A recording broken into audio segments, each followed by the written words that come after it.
Bismillah. Bismillahirrahmanirrahim.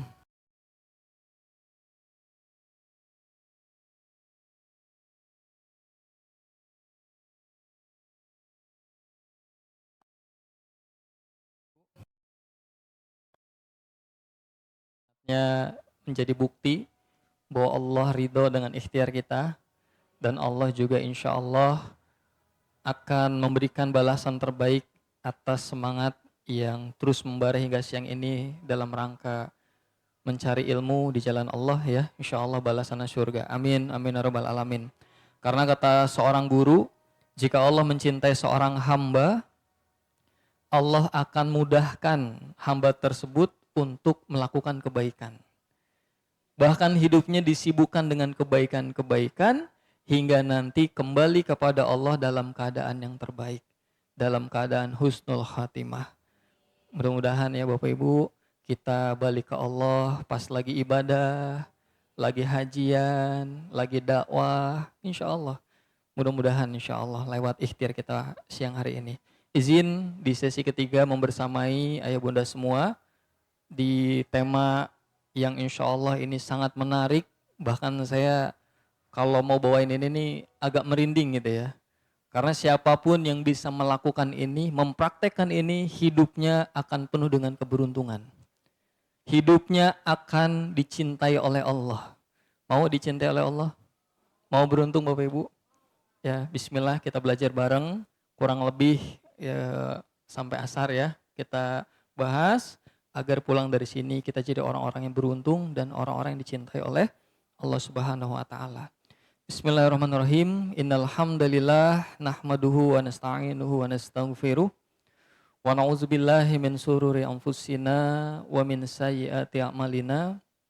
May yahdihillahu fala mudhillalah wa may yudlilhu fala hadiyalah. Asyhadu an la ilaha illallah wahdahu la syarikalah wa asyhadu anna Muhammadan abduhu wa rasuluh la nabiyya ba'dan. Allahumma sholli ala sayyidina Muhammad. Alhamdulillah, pertama-tama dan selalu Bapak Ibu jangan pernah lupa untuk terus bersyukur kepada Allah. Karena hingga saat ini kita bisa duduk di majelis yang baik ini juga pasti atas Allah. Ya, pasti atas nikmat Allah. Maka syukuri nikmat ini agar Allah terus menambahkan nikmat-nikmat lainnya. Ada satu nasihat Bapak Ibu yang saya dapat ketika di Tanah Suci kemarin. Ada seorang guru memberi nasihat seperti ini. Banyak hamba-hamba Allah yang sangat mudah sujud syukur saat mendapatkan nikmat dari Allah. Betul Pak? Ketika usahanya lancar, ketika banyak uang, tiba-tiba yang diinginkannya tercapai. Banyak hamba-hamba Allah yang mudah sujud syukur ketika mendapatkan nikmat dari Allah. Tapi sedikit hamba-hamba Allah di hari ini yang bisa syukur karena masih bisa sujud. Ya. Padahal nikmat terbesar dalam hidup ini Bapak Ibu adalah ketika kita bisa merasa dekat dengan Allah. Percuma dunia ini bisa kita miliki Bapak Ibu, percuma semuanya bisa kita raih, tapi ketika Allahnya jauh dari diri ini Bapak Ibu, semuanya akan hampa. Begitu banyak orang-orang yang sudah meraih puncak pencapaian di dunia. Ya kalau bahasa Masoni sindrom apa? Meletakkan anak tangga di dinding yang salah. Udah di atas, ternyata di atas, lah bukan ini yang saya cari. Maka fenomenanya luar biasa, banyak yang bunuh diri padahal berada di puncak-puncak karirnya, puncak pencapaiannya. Ternyata kebahagiaan itu Bapak Ibu bukan tentang apa yang kita miliki, tapi ketika kita bisa menikmati setiap kondisi yang Allah berikan, itulah kebahagiaan yang sejati. Dan mudah-mudahan syukur yang terus kita panjatkan hari ini, Allah juga karuniakan balasannya adalah hidayah buat kita hari ini, ilmu-ilmu yang bermanfaat, dan insya Allah sepulang dari sini bukan hanya tahu, tapi bisa mengamalkannya. Siap ini Bapak Ibu? Coba biar semangat, angkat tangan kanannya ke atas dulu. Tepok sebelahnya, sahabatku, pasanganku, jangan ngelamun, Masih belajar, harus semangat. Katanya pengen jadi orang beruntung. Katanya pengen dicintai Allah. Ya, ayo bismillah lagi. Angkat tangan kirinya dulu, ayo. Tepuk sebelahnya. Sahabatku, pasanganku. Iye, tahu. Maafin ya, tadi ngelamun. Oke, bismillah ya. Positive impact. Masya Allah. Karena ketika kita mulai dari diri Bapak Ibu, dampaknya akan meluas. Bapak Ibu nggak usah sibuk ngurusin orang lain. Seriusan Bapak Ibu. Nggak usah sibuk ngurusin pasangan, nggak usah sibuk ngurusin anak. Cukup beresin diri sendiri Bapak Ibu. Insya Allah nanti pasangan dibenerin. Nanti anak-anak dibenerin sama Allah. Semuanya akan dibenerin sama Allah. Dan ini rumusnya. Memang selalu mulai dari diri sendiri dulu. Jangan fokus perbaiki apapun yang di luar kendali kita. Karena yang di dalam kendali kita adalah diri kita sendiri. Mulai dari diri sendiri. Apa yang bisa kita berikan? Apa yang bisa kita perbaiki? Tadi Mas Randy sudah luar biasa membimbing kita. Langkah-langkahnya mulai dari langkah kecil. Karena nggak mungkin Bapak Ibu sampai di lantai 10. Kalau kita nggak mulai dari anak tangga yang pertama, betul? Dan gak usah dipikirin, aduh Mas Teddy satu tangga capek, jalanin aja lama-lama sampai. Yang penting istiqomah, nggak apa-apa Bu. Nabung mau umroh 10.000 nggak apa-apa, nanti nyampe juga dibanding nabung-nabung. Ya, berapapun Allah lihat ikhtiar kita, nanti Allah yang mampukan insya Allah. Nah, seperti biasa Bapak Ibu, apa yang sudah dipelajari dari Mas Sony dan Mas Randy? Banyak ya, biar aman banyak. Iya juga ya, kalau bilang dikit salah juga, dibilang banyak nih yang aman nih. Oke, banyak diantaranya apa? Nah gitu ya. Dari Mas Sony, saya pribadi Bapak Ibu belajar banyak tadi. Tentang apa? Tentang memperbaiki fokus hidup. Yang bikin kita nggak bahagia itu kadang karena kita sibuk nyari perhatian yang lain, bukan cari perhatian Allah. Masih ingat tadi materinya? Ya. Sibuk cari perhatian tetangga, biar dibilang orang kaya nih, ya kan, paling enggak mobilnya ganti baru, atau biar dibilang orang baik nih, sedekah gedean dikit gitu ya.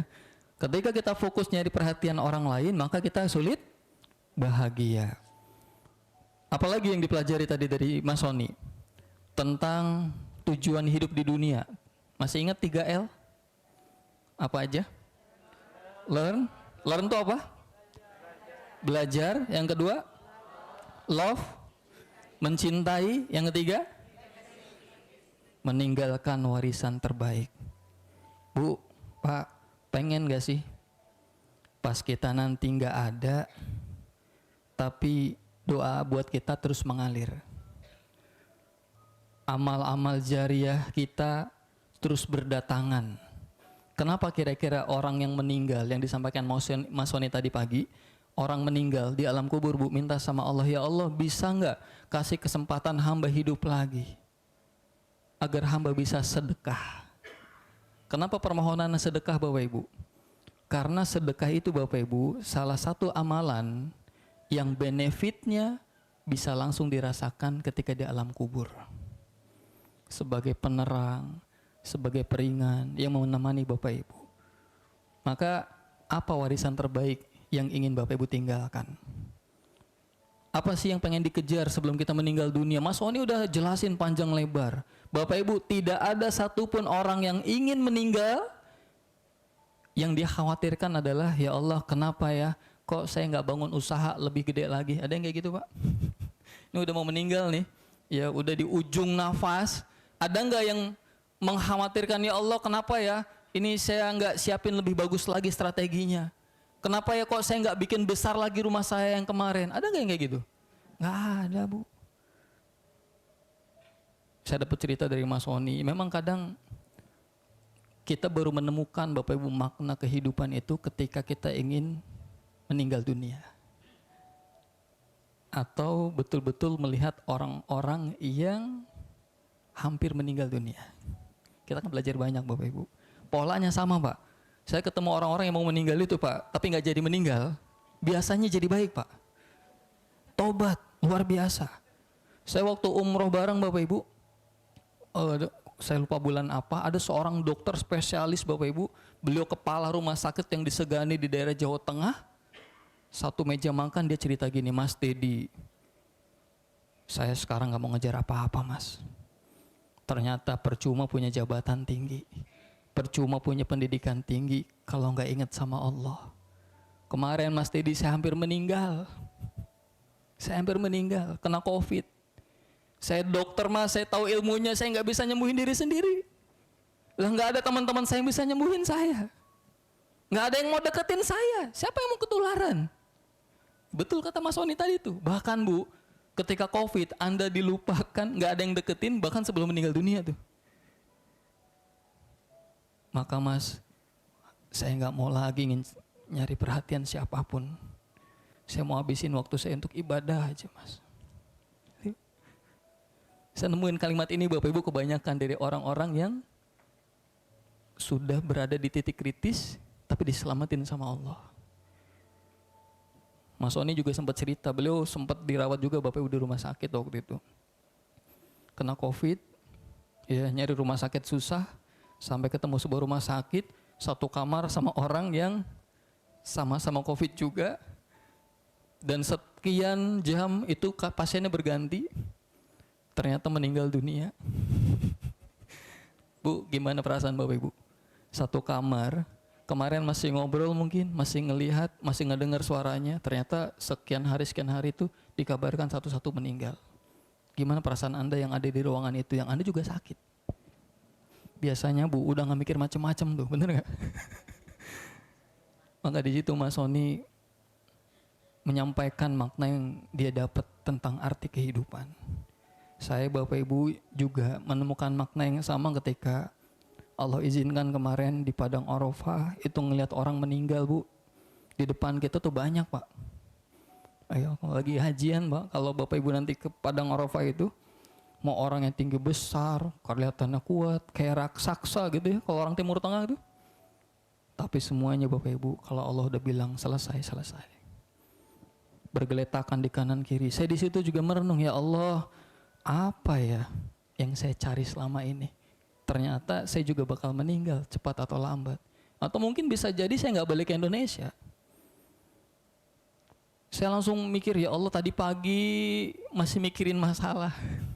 Manusiawi ya. Ya Allah, tadi pagi saya masih mikirin keinginan. Masih banyak mikirin yang nggak ada. Padahal ya Allah, hidup nih tipis antara hidup dan mati. Dan di situ saya dapat makna kehidupan saya Bapak Ibu, bahwa sejatinya perjalanan hidup kita adalah perjalanan bagaimana kita perbanyak amal soleh, bukan amal salah, itu doang. Bu, apapun episode Anda hari ini, apapun situasinya hari ini, sebagai apapun Bapak Ibu hari ini ditakdirkan oleh Allah, sebenarnya cuma satu. Perjalanan kita dari lahir sampai meninggal adalah perjalanan memperbanyak amal soleh, itu doang Pak. Dan bagi orang yang beriman, semuanya baik, nggak ada yang buruk. Dikasih seneng nggak apa-apa, dikasih susah nggak apa-apa. Dua-duanya datang dari Allah. Ingat, bagi orang yang beriman, semuanya adalah peluang amal soleh. Dikasih seneng jadi jalan syukur untuk dekat ke Allah, dan itu jadi kebaikan buat dirinya. Dikasih susah jadi jalan sabar agar jadi amal soleh, dan itu jadi kebaikan untuk dirinya. Enak jadi orang yang beriman, bahagia terus, bahagia terus. Itulah kenapa saya munculin buku Baik Sangka Bapak Ibu. Ternyata setelah keliling Indonesia dari Aceh sampai Timika Pak, saya menemukan banyak yang gak bahagia itu sebenarnya simpel. Mereka salah memaknai kehidupannya. Mereka gagal memaknai apa yang terjadi sebagai karunia dari Allah yang terlihat cuma masalah. Dan akhirnya salah mendefinisikan masalah. Betul? Apa masalah definisi kita rata-rata?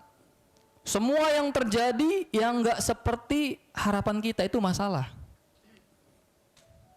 Betul Bu?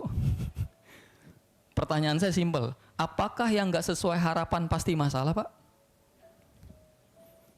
Belum tentu Pak. Jangan-jangan yang Bapak Ibu bilang hari ini masalah sebenarnya bukan masalah, tapi cara Allah nyelamatin kita. Jangan-jangan yang Bapak Ibu benci hari ini kondisi itu adalah cara Allah memberikan pertolongannya untuk kita. Jangan-jangan kalau kita dibikin lapang terus, ya naik terus jabatannya, sombongnya muncul. Allah nggak mau kita celaka, maka Allah tolong kita dengan cara apa? Tiba-tiba jabatannya diambil. Tiba-tiba bisnisnya di stop sama Allah. Shh. Kalau udah stop, kalau lagi sempit kondisinya, baru ingat siapa?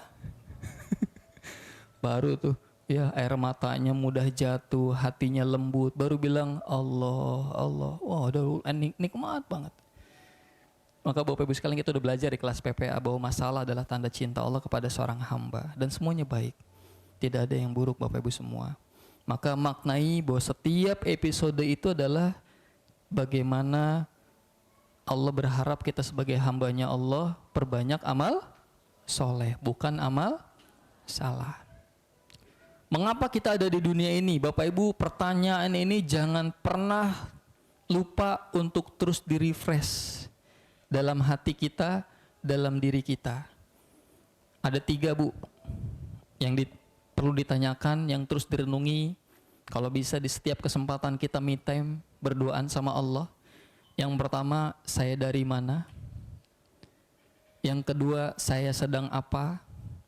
Dan yang ketiga, pada akhirnya saya mau kemana?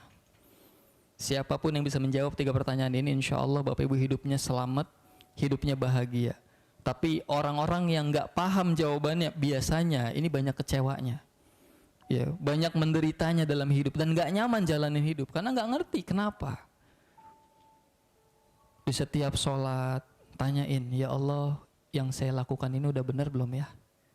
Apa sih yang saya cari? Kalau tadi disampaikan Mas Sony, ya kita mau nyari apa? Apakah masih ini Bapak Ibu yang kita kejar? Sibuk cari perhatian manusia? Ya, apa masih pengen didengerin? Sibuk mementingkan kepentingan pribadi? Menghalalkan banyak cara agar kita menjadi pemenangnya? Nggak peduli orang lain, yang penting saya, kan gitu ya. Sibuk mengejar dunia, sampai-sampai kita hari ini lupa tugas di dunia. Bapak Ibu tahu tugas kita di dunia apa? Ya, kita udah belajar di kelas PPA. Siapa di sini yang belum ikut PPA boleh angkat tangan? Ada ya? 1, 2, 3. Alhamdulillah. Mudah-mudahan pada ini bisa belajar bareng di kelas PPA. Kenapa? Karena di kelas PPA itu Bapak Ibu kita akan sama-sama mewakafkan diri di jalan Allah. Ya Allah, pakai ini badan saya, pakai tangan saya, pakai kaki saya. Untuk apa? Untuk jadi employee of Allah. Menjadi wasilah kebaikanmu buat orang lain ya Allah. Menjadi wasilah kebahagiaan buat orang lain. Bu, rezeki anak yatim kira-kira pasti sampai enggak? Yes, rezeki anak yatim itu pasti sampai. Ada atau tidak adanya diri kita. Bisa dipahami sama sini Bu? Rizki anak kita pasti sampai enggak? Rizki anak kita Bu pasti sampai, ada atau tidak adanya diri kita. Hidayah Allah pasti sampai enggak ke orang yang dituju? Pasti ada atau tidak adanya diri kita. Pilihannya cuma satu, mau jadi perantaranya enggak, itu doang. Ya, Bu, tugas kita di dunia ini perbanyak amal soleh, jadi calo. Jadi apa Pak? Jadi calo, ya, jadi kepanjang tanganannya Allah sehingga rizki Allah sampai ke anak yatim. Itu yang dicatat sama Allah Pak. Menjadi perantara. Hartanya bukan dari kita, betul nggak? Kita bisa sedekah dari siapa uangnya? Kita bisa sedekah badannya sehat. Siapa yang ngasih sehatnya? Lah kalau semuanya dari Allah, yang kita punya apa? Kita bisa sholat, badannya sehat, Allah yang ngasih. Kita bisa ke masjid, perjalanan dari rumah ke masjid dibikin aman, tidak ada badai. Siapa yang kondisikan? Lah kalau semuanya dari Allah, apa yang kita punya? Ternyata cuma satu modal kita, niat. Apa Pak modalnya?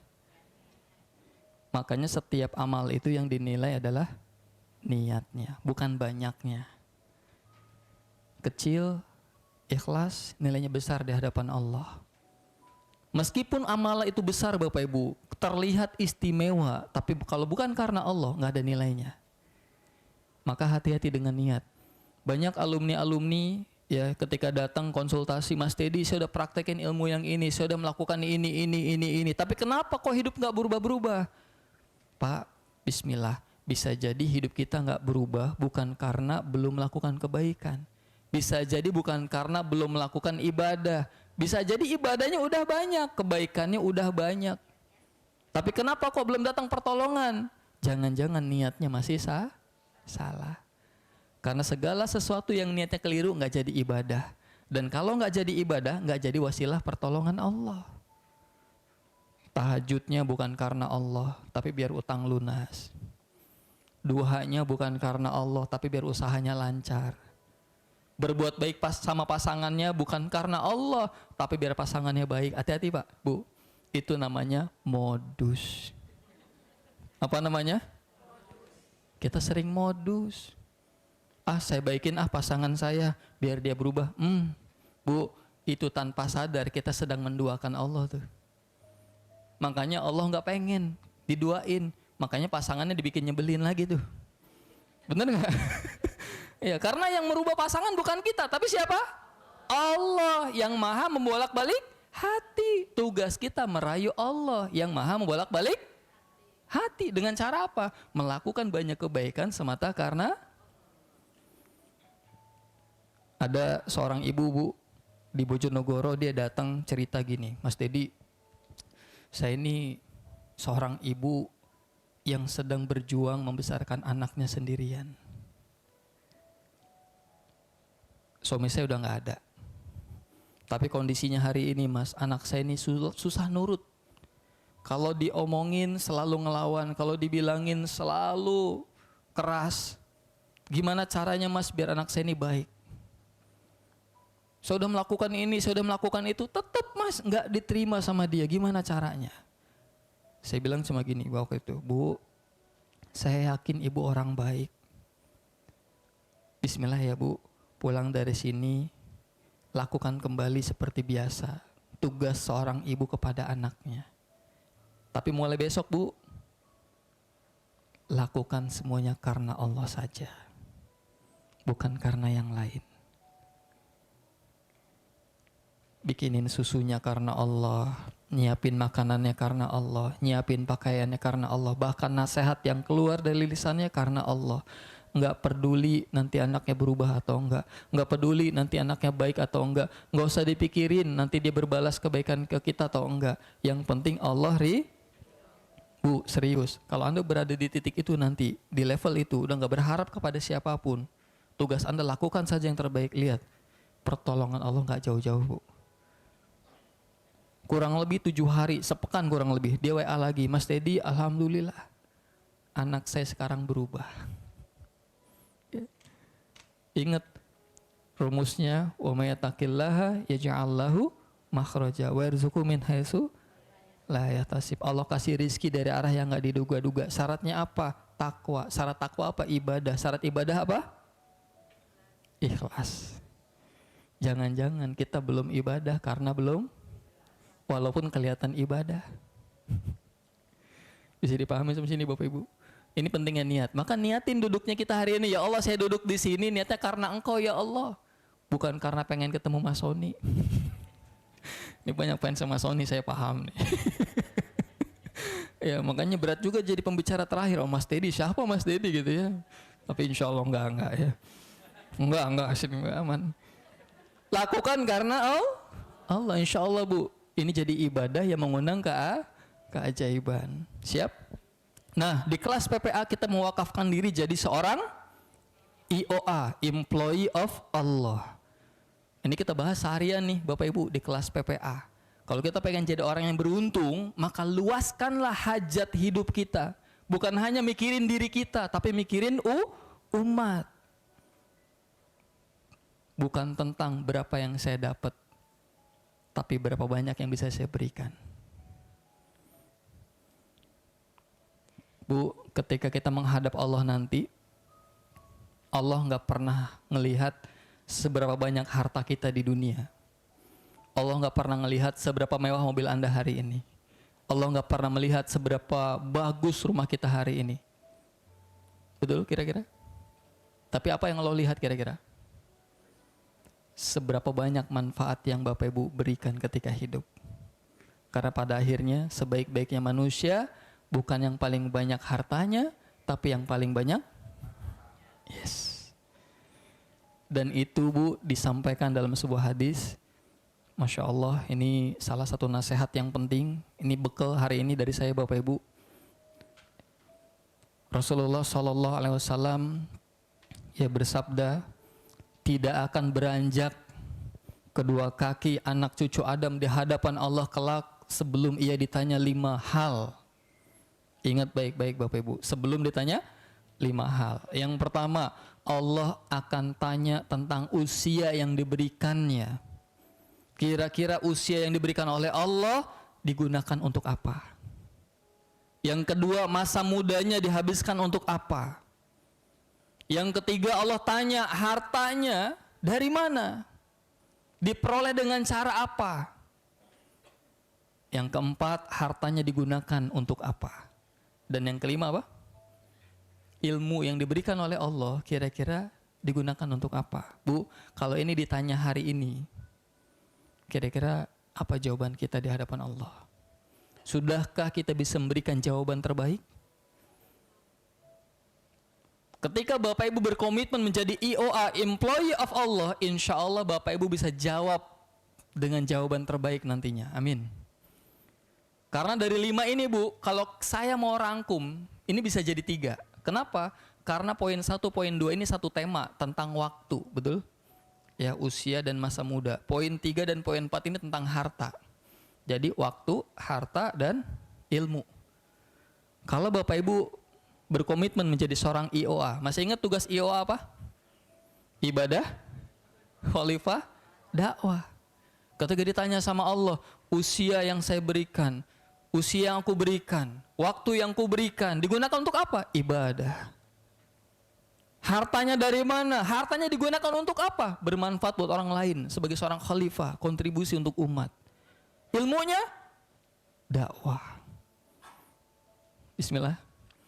Ini kenapa kita harus jadi IOA, Employee of Allah. Pengen jadi orang yang beruntung Bapak Ibu?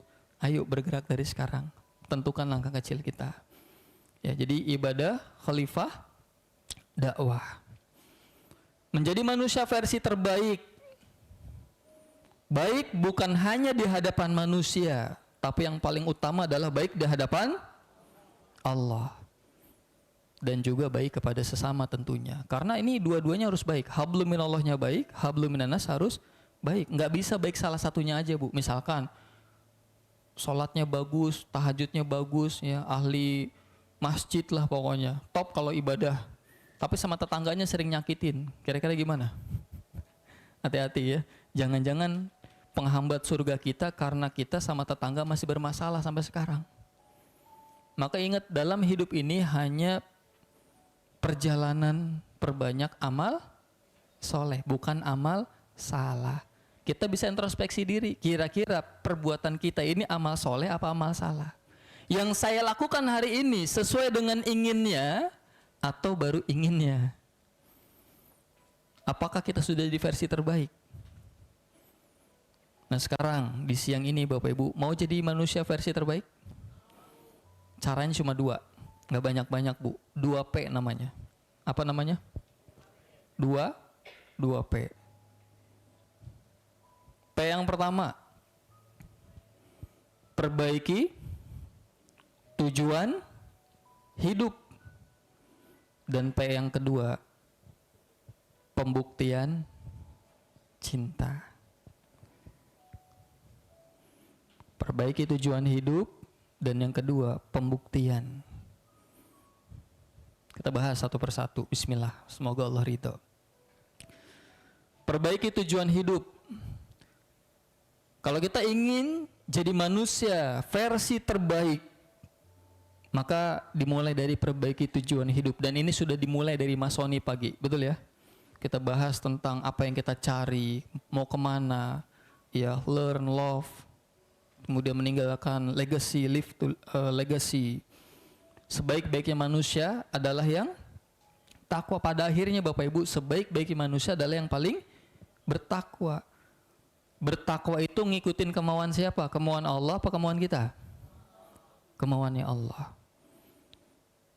Dan ini sesuai dengan firman Allah Subhanahu wa taala. Dan ini ayatnya sering banget kita dengar, bahkan kita sudah hafal. Wa ma khalaqtul jinna wal insa illa liya'budun. Tidaklah Allah ciptakan jin dan manusia melainkan untuk ibadah. Ingat Pak, tugas kita di dunia ibadah, bukan untuk jadi pengusaha, bukan untuk jadi pejabat, bukan untuk jadi orang terkenal, tapi untuk ibadah. Terus Mas Dedi, nggak boleh saya jadi pengusaha, nggak boleh saya jadi pebisnis. Tentu boleh, asalkan itu semua dilakukan dalam rangka ibadah. Karena bagi orang yang beriman, kerjanya adalah ibadah, jualannya adalah ibadah, kantornya adalah ibadah. Semua kalau dilakukan karena Allah jadi ibadah. Nah masalahnya Bu, ini masalahnya Pak. Banyak di antara kita hari ini yang melakukan itu semua bukan lagi semata karena Allah. Bukan dalam rangka ibadah, tapi karena mengejar ambisi-ambisinya, nafsu-nafsunya, yang membuatnya jauh dari Allah. Bahkan menghalalkan banyak cara hanya untuk mendapatkan dunianya.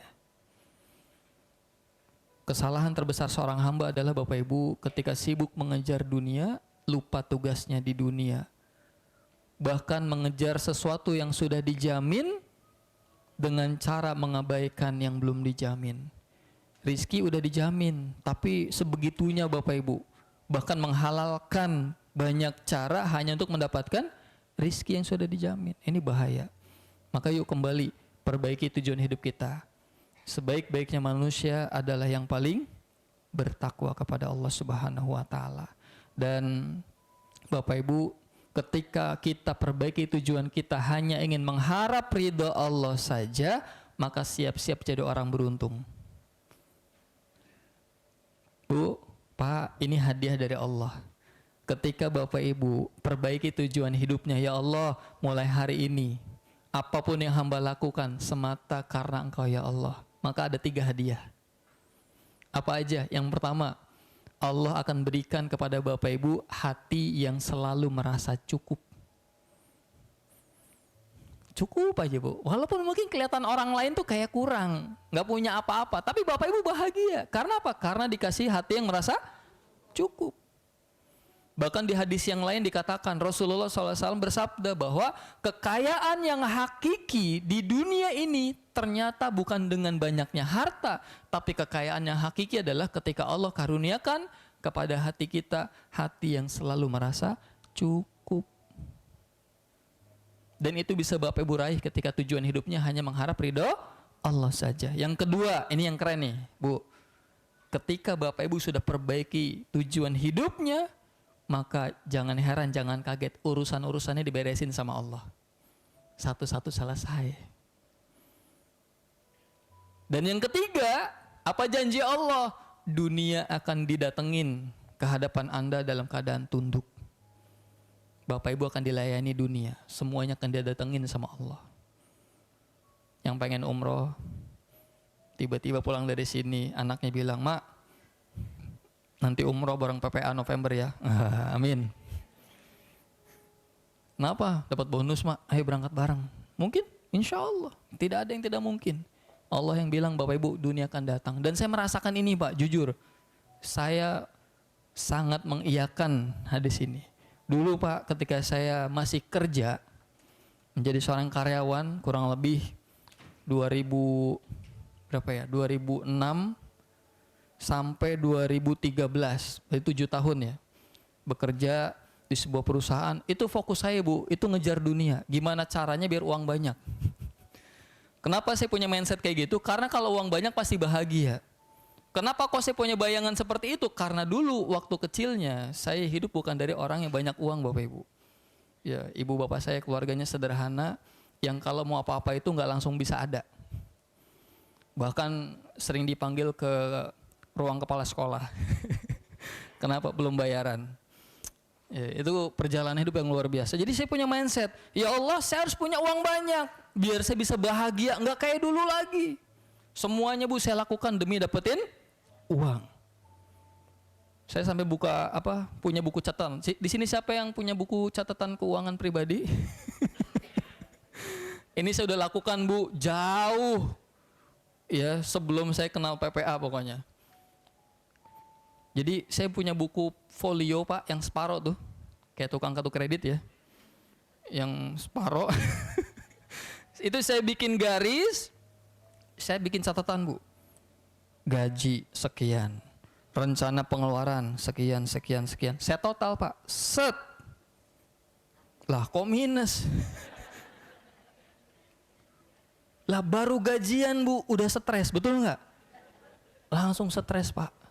Apa yang dipikirin? Wah kalau kayak begini harus cari tambahan. Apa nih yang bisa nambahin duit? Akhirnya saya sibuk jualan. Oh, ini ada teman saya di kampus, ini ada Mas Mukhlis. Alhamdulillah bisa silaturahmi di Bogor nih. Saya dulu kalau ke kampus Bapak Ibu bawa dagangan. Ya betul. Jualan jam tangan dosen keluar saya gelar. Ayo teman-teman mau beli jam nggak? Saya bawa boneka apa aja saya jualin Bapak Ibu. Sampai belajar bongkar handphone, ganti aksesoris HP. Biar apa? Dapat tambahan Bu. Tapi anehnya kelihatan sukses, tapi nggak sukses. Habis. Serius Pak. Saya dulu modal cuma 6 jam tangan sampai punya 6 kotak. Kelihatannya berhasil ya, usaha jalan, keuntungan luar biasa. Tapi ketika kita mengabaikan Allah, siap-siap Bu, itu namanya cahaya semu. Walaupun kelihatan sukses di awal, ujungnya pasti nggak ada apa-apa dan banyak masalah. Sampai akhirnya Bapak Ibu saya kenal PPA, belajar bareng sama guru-guru yang luar biasa. Saya perbaiki tujuan hidup saya, ya Allah Engkau yang maha mencukupi. Dan Masya Allah Bu, ketika saya rubah tujuan hidup saya, hanya mengharap ridho Allah saja, fokus memberikan manfaat, kontribusi, mewakafkan diri di jalan Allah, melakukan yang terbaik, tiba-tiba semuanya dibikin beres sama Allah. Tadinya pengen ke Tanah Suci, bingung mikirnya dari mana Pak Bu. Gaji aja nggak cukup ya. Tapi setelah perbaiki tujuan hidup, Alhamdulillah bisa bolak-balik Tanah Suci wasilah PPA. Kemarin Bu, ini cerita sedikit, teman-teman, ini berbagi kebahagiaan dan memberi semangat untuk Bapak Ibu praktek yang ini nih. Seriusan, ini keren banget nih hadis ini. Saya dulu kemarin Bu, Lebaran kemarin kan pulang ke rumah keluarga Cirebon ya, keluarga istri. Istri seorang Cirebon. Dari Cirebon menuju Jakarta di tol Cipali, istri bilang gini, Bi, kita mulai nabung haji yuk. Kan semua udah ada, udah cukup lah. Kita mulai nabung haji yuk. Ayo bismillah. Baru niat tuh Bu. Baru apa? Baru niat. Kalau kata Mas Randy tadi apa? Mulai dari yang kecil. Apa yang bisa dilakuin? Yang penting ada perubahan. Jangan cuma niat tapi nggak ada action. Ya. Baru niat Bu. Dilalahnya nggak lama dari situ, ya Kang Helmi WA di grup. Ada yang mau ngajak jalan-jalan nih. Oh. Dipikir jalan-jalan paling kemana ya Pak? Liburan lagi lebaran, paling ke puncak ya. Atau kemana gitu. Ternyata pada saat kita ketemu di Zoom, disampaikan ini ada alumni punya travel, punya sekian ratus jamaah haji, minta didampingin sama kita-kita. Mau nggak nemenin jamaah haji besok? Lah ditanyain gitu, masa nolak ya kan? Terjadi nggak Bu yang ini kira-kira? Dunia datang Bu, serius. Ini saya merinding kalau cerita inilah. Banyak keajaiban yang saya rasakan Bu ketika betul-betul komitmen ya dan serius dalam mengharap ridho Allah, melakukan yang terbaik. Seriusan Bapak Ibu, itu berangkat. Nah, saya kan mikir yang gratis kan saya. Yang pengen kemarin ngajak haji siapa? Wah, gimana caranya nih? Ya kan? Kan kalau yang setahun berangkat mau harganya pasti luar biasa ya. Ngelirik, ya Allah, apa nih yang dipunya yang bisa dijual ya? Ini yang disebut pembuktian cinta. Nanti kita nyambung Bu. Jadi ibadah itu pembuktian cinta. Apa yang bisa Anda korbankan untuk Allah, untuk beribadah kepada Allah. Serius Bu, nanti Anda akan dihadapkan di perjalanan itu pembuktian cinta Anda.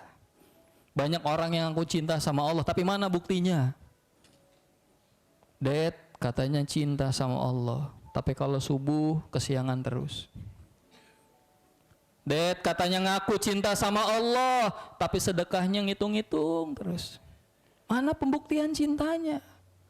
Jangan-jangan kamu, Dad, lebih cinta sama motor, lebih cinta sama rumah, ngedeluin benerin rumah padahal masih bisa dipakai dibanding umroh. Kan bisa jadi dananya bisa buat umroh sebenarnya, tapi dia lebih milih beli motor baru karena ada NMAX keluaran baru nih. Saya juga pengen gitu ya. Tapi ketika dihadapkan dengan umroh, apa beli motor baru? Nah, inilah pembuktian cinta. Dan barang siapa yang berhasil membuktikan cintanya kepada Allah, wah udah deh, seriusan. Bapak Ibu, pokoknya saya nggak bisa ngomong lah, balasan Allah itu lebih besar dari yang saya utarakan, seriusan. Ya Bapak Ibu, pembuktian cinta. Saya lihat apa yang bisa dijual, wah ini tabungan terakhir. Ada kendaraan nih. Saya doa, ya Allah, kalau memang nih mobil ini ya jadi jalan haji istri sama saya niatin langsung 2 Bu sama ibu malah. Nggak tahu cukup apa enggak nih, bismillah ya Allah lancarin. Tiba-tiba kejual, kemarin alhamdulillah bisa berangkat bertiga sama ibu. So Bapak Ibu, tidak ada yang tidak mungkin. Perbaiki tujuan hidup. Apa yang Anda khawatirkan, apa yang Anda sulitkan hari ini, insya Allah dimudahin sama Allah. Siap? Ini pentingnya niat, karena modal kita hari ini cuma niat Bapak Ibu. Semuanya datang dari Allah, rizkinya dari Allah, jalannya dari Allah, kekuatannya dari Allah. Modal kita cuma niat. Ayo benerin niatnya. Jangan ada tujuan lain selain dari mengharap ridho Allah. Siap? Bismillah ya. Nah, dan ketika kita jadi orang yang bertakwa, ini janji Allah. Bertakwalah kepada Allah, maka Bapak Ibu akan jadi orang beruntung. Apa yang dimaksud orang beruntung? Orang yang hidupnya pas-pasan. Mau pas-pasan Bu? Ya, pas butuh. Ah, itu orang beruntung. Pas pengen umroh, pas ada jalan. Pas pengen hajian, pas ada jalan. Bahkan pas pengen parkir, pas ada yang keluar. Itu orang beruntung tuh. Ya, itu dalam hal sekecil apapun dimudahin aja sama Allah. Beruntung tuh. Bapak Ibu mohon maaf, Anda datang ke sini sehat walafiat, lancar sampai jam segini masih seger, itu orang beruntung. Betul nggak? Bu, nggak semua orang yang udah daftar bisa hadir hari ini. Bisa jadi Bapak Ibu kalau tanya panitia, oh ternyata ada yang udah daftar jauh-jauh hari nggak bisa datang malah. Ya entah mungkin ada urusan lain, ya dan lain-lain lah, banyak penghalangnya. Tapi mungkin ada orang yang baru diajak tadi pagi, baru tahu informasinya tadi pagi, betul ya? Boleh angkat tangan? Oh masya Allah. Coba lihat, itulah rencana Allah. Allah tuh ngumpulin kita Bapak Ibu. Allah memilih, ingat Allah itu memilih siapa-siapa hambanya yang ingin diberi petunjuk. Allah yang milih, bukan kita yang milih. Ya. Maka ini pentingnya Bapak Ibu sekalian. Maka yang kedua, yang pertama apa tadi? Perbaiki tujuan hidup. Karena sebaik-baiknya manusia adalah yang bertakwa kepada Allah. Syarat takwa apa? Ibadah. Syarat ibadah apa? Nah itu, ya niatnya ikhlas, tulus.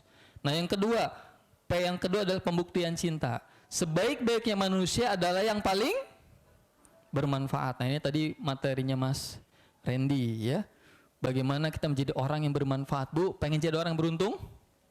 Pengen jadi hamba yang dicintai oleh Allah? Ini kuncinya, seriusan. Ya, gak usah banyak-banyak Bu, 2P ini dijalanin. Perbaiki tujuan hidup dan jadi orang yang bermanfaat. Saya kalau ngomongin cinta suka melting ya. Suka meleleh nih hati. Ada satu nasihat Bu dari seorang guru.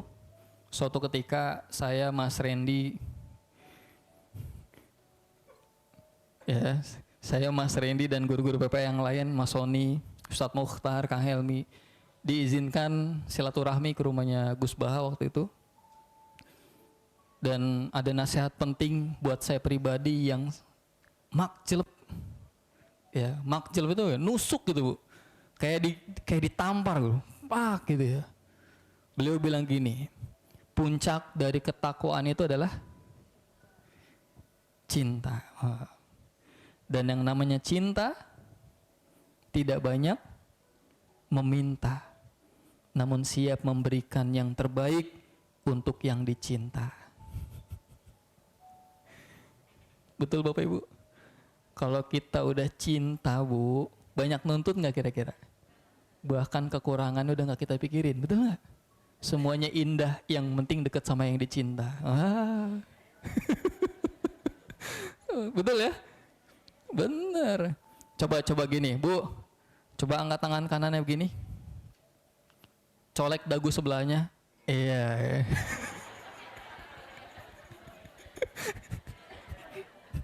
Tunggu. Bu, marah nggak digituin? Marah nggak?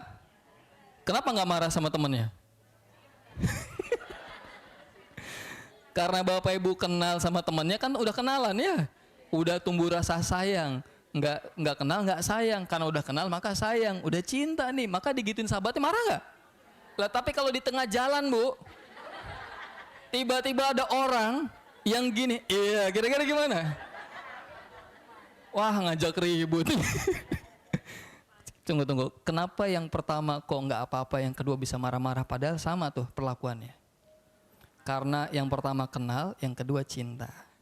Pokoknya kalau udah yang dicinta Bu, apapun yang dilakukannya nikmat.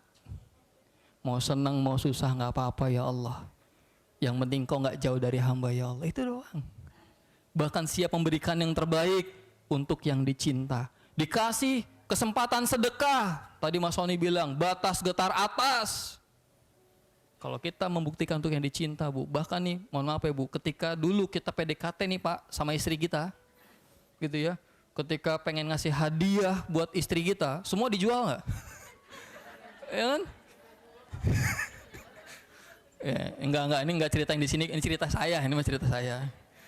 Saya mikir saya mau ngasih sesuatu nih, saya nggak punya apa-apa, ada handphone nih. Jual dulu kali ya, nanti ganti yang biasa aja. Pembuktian cinta, betul nggak? Siap memberikan yang terbaik untuk yang di. Atau gini deh, ibu sama anak hitung-hitungan nggak? Kenapa? Karena cinta. Kita kan siap memberikan yang terbaik hanya untuk yang dicinta. Pertanyaannya, seberapa cinta kita saat ini kepada Allah dan Rasulnya? Lebih berat mana cinta kita kepada Allah dan Rasulnya atau kepada dunia? Ini yang kita coba benerin Bapak Ibu hari ini. Saya dapat ayat ini dari Mas Randy. Gak tahu kenapa saya senang banget dengan ayat ini. Dan kebetulan akhirnya membersamai juga di kelas Get the Miracle. Ada yang udah ikut kelas Get the Miracle? Nah, kalau bisa ikut bagus Bapak Ibu, seriusan. Salah satu yang dibahas adalah ayat ini. Qul in kuntum tuhibbunallaha fattabi'uni. Siapa di sini yang aku cinta angkat tangan? Yang aku cinta sama Allah angkat tangan? Siapa yang cinta sama Allah? Yakin? Ingat kata Mas Randy, kalau udah angkat tangan siap melakukan konsekuensinya. Lah jangan cuma ngomong doang. Saya cinta Mas Cedi, saya cinta sama Allah dan Rasulnya. Iya, siap. Tapi ada konsekuensinya. Apa? Kalau kita ngaku cinta kepada Allah, ikuti aku. Siap manut sama Allah enggak? Siap nurut enggak sama Allah? Lakukan yang Allah suka, bukan yang kita suka. Itulah pembuktian cinta. Ada kesempatan beli motor baru, ada peluang nih wakaf, bangun masjid. Itu pembuktian cinta. Kadang tantangannya di situ Bu, beneran dah.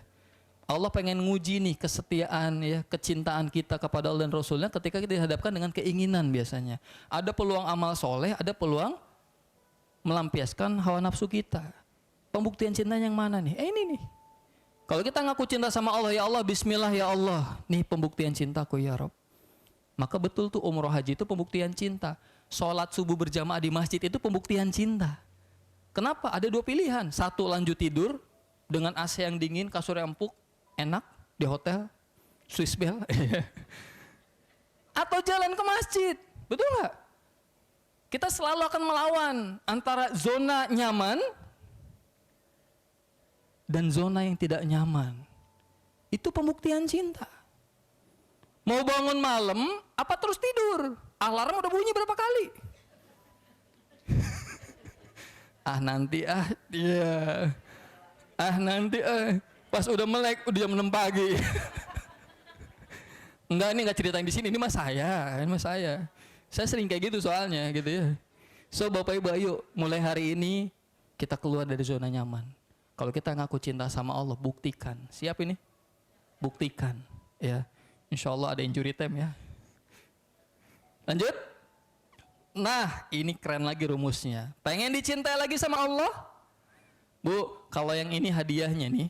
Ketika Bapak Ibu mengikuti Allah, lihat apa kata Allah, maka niscaya Allah akan mengasihi dan mengampuni dosa-dosamu. Allah Maha Pengampun lagi Maha Penyayang. Kalau udah disayang sama Allah, kalau udah diampuni dosanya Bu, insya Allah hidupnya bahagia. Semuanya mudah, semuanya aman. Serius Pak. Kenapa? Karena seringkali masalah datang yang undang adalah dosa-dosa kita. Dan Allah ampuni ketika kita taat sama Allah. Manut sama Allah. Di antara perintah Allah agar kita dicintai oleh Allah adalah dengan cara mencintai yang di bumi. Cintai yang di bumi untuk mendapatkan cintanya yang di langit. Wah, ini keren bahasanya ya. Rasulullah SAW bersabda, orang yang paling dicintai, tunggu sebelum bahas ini, pengen dicintai oleh Allah? Pengen jadi orang yang paling dicintai oleh Allah? Praktek, siap? Jangan cuma pengen, ya, praktek. Orang yang paling dicintai oleh Allah adalah yang paling bermanfaat untuk orang lain. Dan perbuatan yang paling dicintai oleh Allah adalah memberi kegembiraan seorang mukmin, menghilangkan salah satu kesulitannya, membayarkan hutangnya, atau menghilangkan rasa laparnya. Dan aku berjalan bersama saudaraku untuk memenuhi kebutuhan sahabat-sahabat yang lain, lebih aku cintai daripada beriktikaf di Masjid Nabawi sebulan penuh. Saya merinding baca hadis ini Bapak Ibu. Allah, Rasul yang bilang nih, Nabi yang bilang Bu, dia lebih senang keluar jalan sama sahabat-sahabat yang lain, bantu urusan orang lain. Itu lebih dia cintai ketimbang beriktikaf di Masjid Nabawi. Berapa lama? Bu, ibadah di Masjid Nabawi pahalanya luar biasa. Sholat di Masjid Nabawi Bu, itu 1000 kali lipat dibanding di masjid biasa. Kalau di Masjidil Haram 100.000 kali, tapi Nabi bilang apa? Lebih senang keluar bantu saudaranya ketimbang berdiam diri di masjid sebulan penuh. Artinya apa? Ketika Anda memudahkan urusan orang lain Bapak Ibu, itu amalannya sangat-sangat besar. Jangan-jangan yang bikin Allah ridho Bu, ketika Bapak Ibu ngasih nasi bungkus ke orang pinggir jalan yang lapar. Ya. Kalau kata Mas Sony tadi itu BGA diantaranya adalah mengikhlaskan piutangnya. Ini ada tuh, membayarkan hutangnya. Betul nggak? Masuk kategori ini. Maka jangan heran Bu, orang-orang yang praktekin semua perintah Allah, walaupun berat, biasanya Bu pertolongan Allah datang. Masalahnya tiba-tiba beres. Itu udah sering banget kita lihat Bapak Ibu.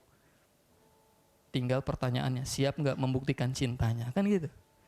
Mau manut nggak? Mau ngikut nggak? Atau masih bikin aturan sendiri? Masih banyak ketakutan. Kita nggak yakin sama janji Allah. Maka di sini Bapak Ibu saya ingin mengajak, ada sebuah video. Mudah-mudahan suaranya bagus nih.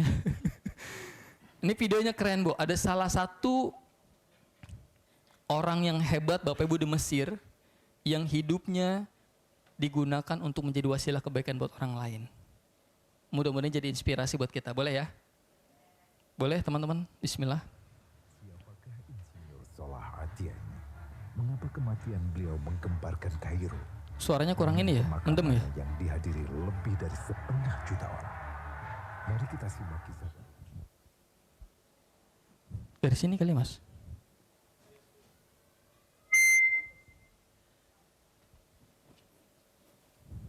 Mesir, ada 9 orang sarjana miskin dulu.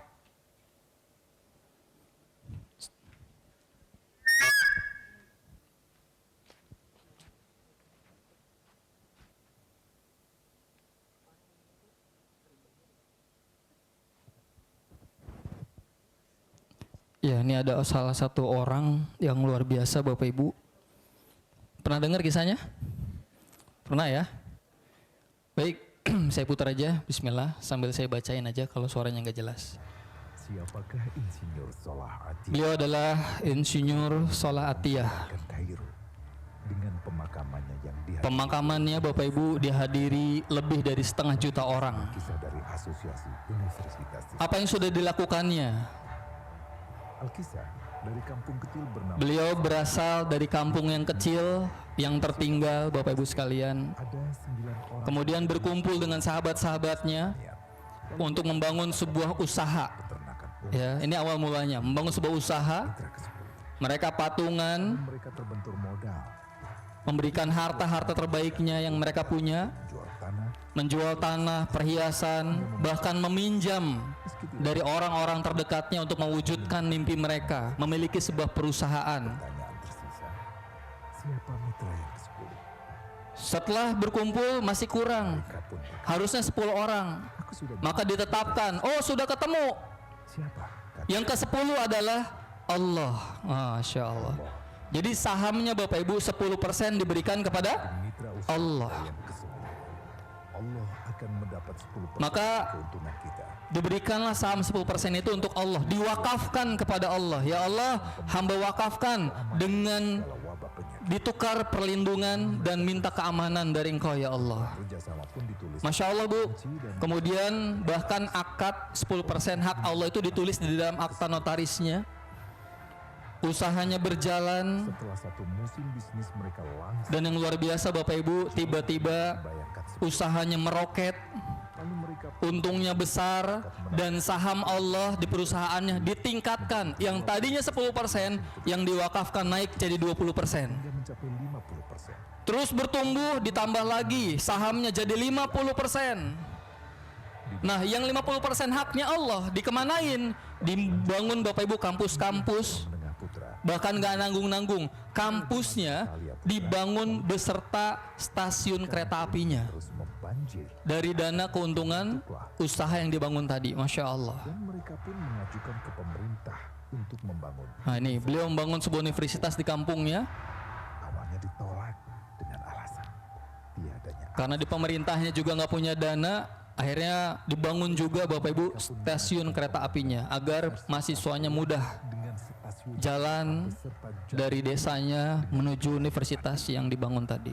Akhirnya permintaan ini disetujui dan pertama dalam sejarah Mesir berdirilah Nah dalam sejarah Universitas Mesir perkampungan. berdirilah Bapak Ibu sebuah kampus di perkampungan kecil Dibangun pula fakultas kedua dari wakaf produktif yang diberikan oleh berkapasitas 600.000 Insinyur Salatiyah dan sahabat-sahabatnya. Dibangun juga asrama-asrama kamar.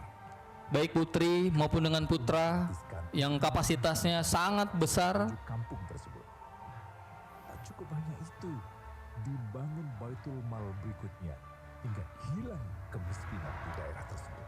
Dan program ini diduplikasi ke kampung-kampung lain hingga bisa dikatakan tak ada kampung yang disinggahi Insinyur Solah. Dan bukan hanya di kampung itu, Bangun semua kampung yang dikunjungi oleh Insinyur Salatiyah Bapak Ibu dibangunkan Baitul Mal untuk menyalurkan para janda hasil pengelolaan wakaf produktifnya karena perusahaannya makin bertumbuh dan terus bertumbuh. Untungnya makin besar sampai bisa dan manfaat yang dia berikan untuk masyarakat Mesir semakin meluas. panen raya seluruh penduduk Dan ketika panen Bapak Ibu, seluruh penduduknya dikirimin sayur, makanan, buka puasa bersama bahkan diadain buka puasa bersama untuk seluruh penduduk desa. dan hadir ke lapangan. Inilah yang beliau lakukan, ya. Disiapkan juga perabotan untuk Disiapkan juga perabotan-perabotan untuk anak-anak gadis yatim yang ingin menikah. sedikit dari banyaknya kebaikan yang dilakukan oleh Insinyur Solah.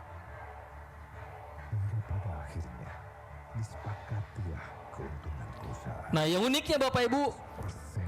akhirnya perusahaan Insinyur Salatiyah diwakafkan 100%. Adalah salah satu mitra Jadi pemegang sahamnya murni Allah Subhanahu wa taala.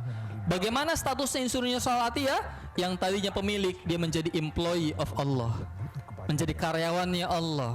kita kepadanya. Dia hanya meminta kepada Allah, ya Allah, semoga ini jadi jalan kebaikan buat banyak orang. Inilah Bapak Ibu sosok Insinyur Solah Atiyah, Keikhlasan tokoh utama dari kisah ini. Keikhlasannya luar biasa. dan kini Meskipun orang yang sudah meninggal dunia hari ini Bapak Ibu, amalnya terus mengalir hingga saat ini. seluruh amal jariahnya yang selalu mengalir. Pertanyaannya Bapak Ibu, Masya akankah ada insinyur Solah Atiyah lainnya akankah ini hanya yang dia bergerak bukan hanya untuk dirinya, menjadi teladan bagi kita? tapi juga untuk membahagiakan banyak orang? Ya, ini kisah yang sangat menarik dan sering saya putarkan ketika ada kesempatan mengajak teman-teman, ayo kita kontribusi ke umat. Karena Masya Allah kita nggak tahu usia itu kapan habisnya. Ya, lakukan yang terbaik teman-teman semua. Ingat, sebaik-baiknya manusia adalah yang paling banyak manfaatnya. Dan saya di sini Bapak Ibu bersama teman-teman di PPA, komunitas Pola Pertolongan Allah. Apa sih yang kita kerjain? Sebenarnya Bapak Ibu yang kita kerjain hari ini bukan sekedar ngisi kelas, bukan sekedar ngadain kelas seperti ini. Kami sedang membangun sebuah sistem kebaikan. Karena kebaikan yang tidak bersistem akan mudah dikalahkan oleh kejahatan yang tersistem. Kami pengen Bapak Ibu di sisa usia kami ada warisan terbaik yang bisa kita tinggalkan setelah ini. Mungkin kelihatannya wah PPA perusahaan training gitu ya, lembaga training.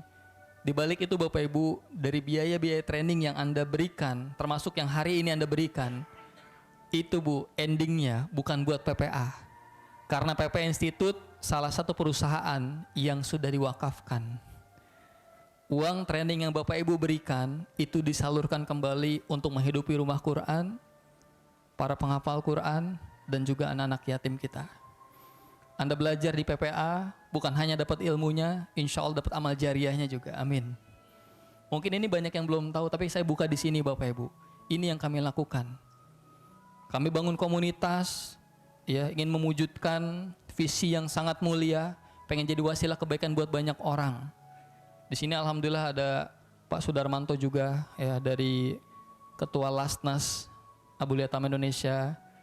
Jadi kami berkoordinasi Bapak Ibu, bersinergi, berkolaborasi, ada Lasnas, ada Yayasan Wakaf, ada Yayasan Pendidikan Quran.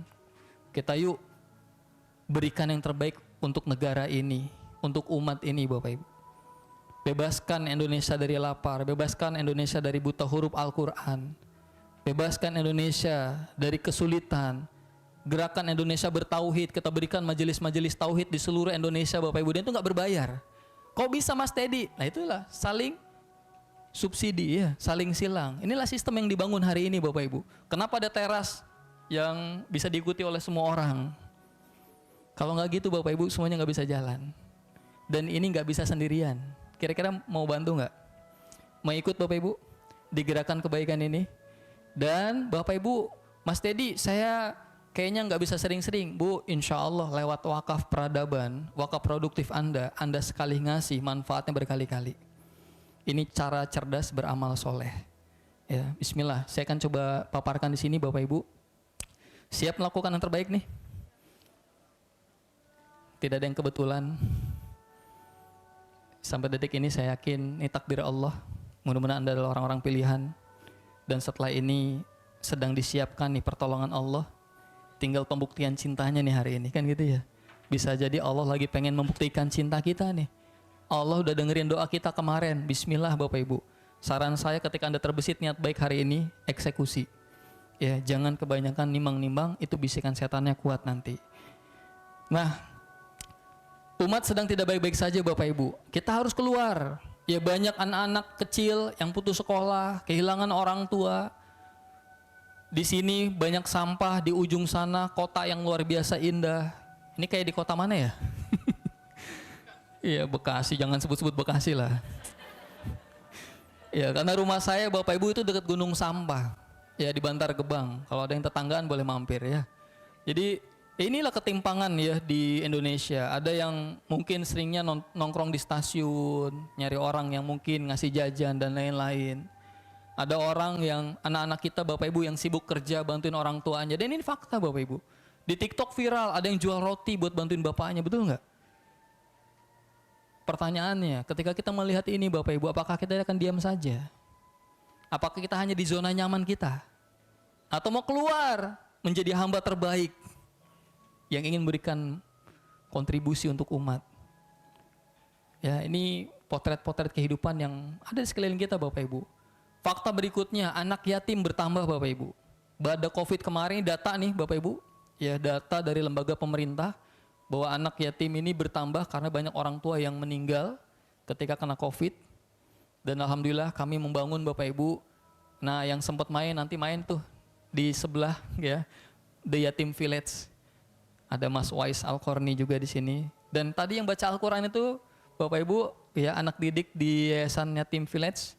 Masya Allah, doakan ya mudah-mudahan anak-anak kita jadi anak yang soleh dan soleha, menjadi para pemimpin-pemimpin di kemudian hari yang amanah, yang adil, yang bisa membawa kebahagiaan buat kita semua, amin.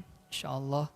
Nah, di Yatim Village ini kita wujudkan Bapak Ibu. Jadi bukan hanya niat, tapi eksekusinya apa? Kita bangun pelan-pelan. Dulu yang mulai 1 rumah, 2 rumah, dan Yatim Village ini Bu menjadi satu kawasan. Samping Kebun Raya Bogor ya. Samping persis pokoknya Bapak Ibu. Pokoknya nggak jauh dari sini. Kalau ada yang mau mampir silahkan. Putus sekolah ya Bapak Ibu sekalian. Jadi anak-anak kita juga kita pikirkan bagaimana mereka. Nah yang unik ini Bapak Ibu. Indonesia mayoritas Islam, Muslim, tapi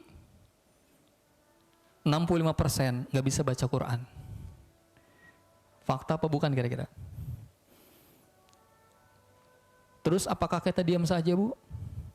Kami bersama teman-teman yang luar biasa, dibantu Yayasan Cahaya Peradaban Quran, Rumah Quran PPA di seluruh Indonesia. Kita ada 40, ada berapa Adar?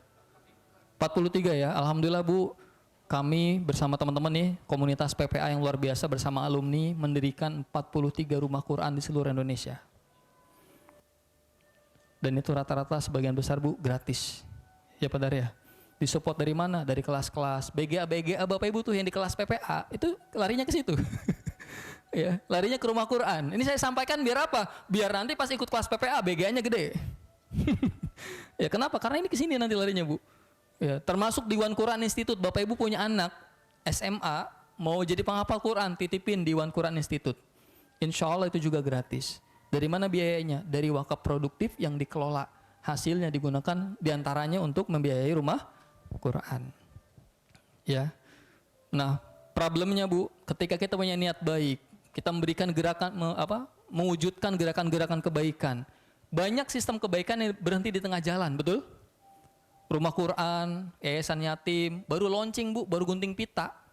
6 bulan tutup. Enggak ada dananya ya Bu, betul ya? Karena banyak sistem-sistem kebaikan di luar sana yang bergantung sama donatur. Yang namanya donatur manusia bukan? Kadang sakit ya Bu ya. Ya mungkin usahanya lagi nggak bagus, nggak bisa donasi lagi. Akhirnya apa? Guru ngajinya nggak digaji, nggak bisa makan. Akhirnya guru ngajinya berhenti juga. Dan akhirnya lebih milih jadi ojek online dibanding ngajar ngaji. Dan makin banyak anak-anak kita yang nggak dapat guru ngaji. Maka Bapak Ibu, biar sistem kebaikan ini berjalan, kita bangun sistemnya. Kita bikin sistemnya Bu, ada atau tidak adanya donatur, sistem kebaikan ini berjalan. Gimana Mas solusinya? Bukan berarti donatur nggak bagus ya, itu tetap kita cari.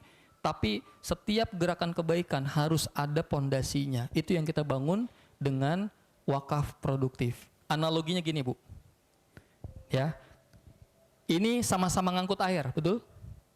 Sama-sama ngangkut air. Mana yang hasilnya lebih banyak dan bertahan lebih lama? Yang mana Bu? Yang bawah, semua sepakat nih. Kenapa? Yang atas mungkin lebih cepat dapat airnya. Dia tinggal turun ke bawah sungai, ngambil, terus langsung dapat air. Yang bawah Bu, bisa jadi di hari pertama belum dapat air. Kenapa? Ngumpulin dana dulu buat beli mesinnya. Belum ngumpulin warga dulu buat masang alatnya, nyambungin pipanya. Butuh berhari-hari. Bisa jadi yang atas ini lebih awal dapatnya. Tapi ketika anaknya sakit, gimana? Gak bisa. Tapi ketika yang bawah jadi sistemnya Bu, tinggal pencet tombolnya. Ceklek, apa yang terjadi? Keluar air. Bahkan kecepatannya Bu bisa mengalahkan yang atas tadi. Walaupun dia udah 7 hari ngumpulin air Bu, ini tinggal mesin aja jalan nih. Dikejar tuh 2 hari nyala juga. Betul Bapak Ibu? Inilah Bapak Ibu pentingnya sistem.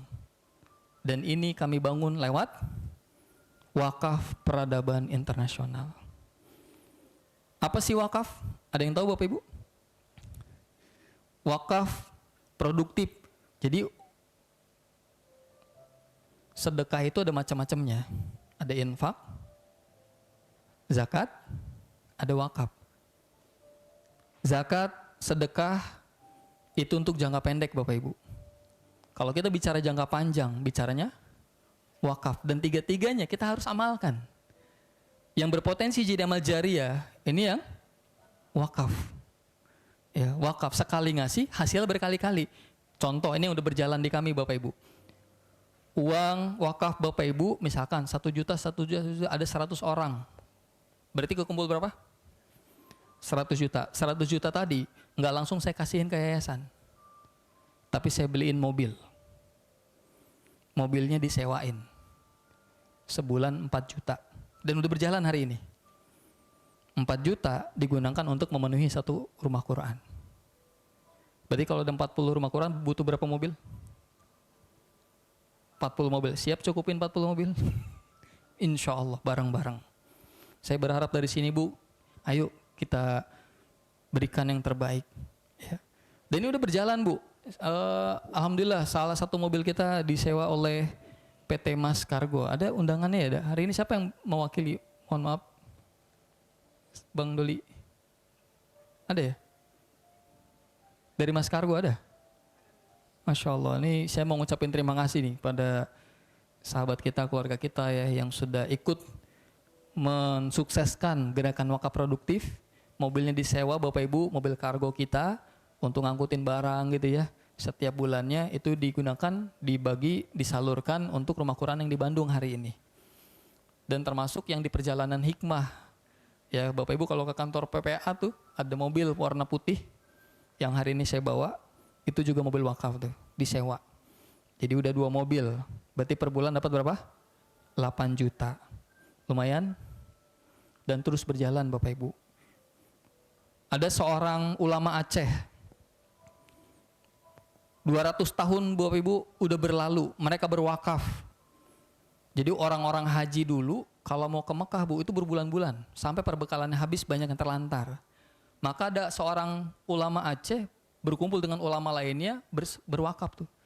Ngumpulin wakaf terbaik, membebaskan sebidang tanah, dibangun sampai sekarang Bu ada hotel dan lain-lain. Dan hasil sewanya diakadkan untuk bantuin jamaah asal Aceh dikasih transport. Makanya sampai sekarang kalau Bapak Ibu KTP-nya Aceh, dapat tuh uang saku buat hajian. Kurang lebih 5 juta. Dan itu sudah berjalan Pak, 200 tahun yang lalu. Dan yang dapat bukan 1-2 orang Bu, ribuan. Jamaah Aceh, ribuan yang dapat setiap tahunnya. 200 tahun sudah berjalan, orangnya udah meninggal. Tapi amal terus mengalir. Mau punya amal seperti itu? Wakaf. Seriusan Bapak Ibu, Anda harus punya bekal abadi. Ya. Kalau kita pengen hidup bahagia dunia akhirat, kita harus usahakan. Di antaranya adalah wakaf. Apa sih wakaf Mas Dedi? Kalau secara definisi Bapak Ibu, wakaf itu adalah memberhentikan kepemilikan. Dari yang tadinya harta punya kita, jadi hartanya Allah. Itulah wakaf. Berhenti. Ya wakaf. Berhenti. Menghentikan kepemilikan. Ya Allah, ya walaupun semua punya Allah sebenarnya. Tapi di sini melepas kemelekatan. Bismillah ya Allah, ini harta terbaik hamba. Kalau kata Mas Soni, bergetar. Berapa yang bergetar? Ya. Dari kepemilikan muwakif itu orang yang berwakaf kepada Allah yang dikelola oleh nazir. Nah, nazir dalam hal ini adalah yayasan wakaf peradaban. Dan manfaatnya digunakan untuk kebaikan yang luas. Di antaranya rumah Quran, yayasan yatim kita, dan lain-lain. Termasuk dakwah, Bu, Pak.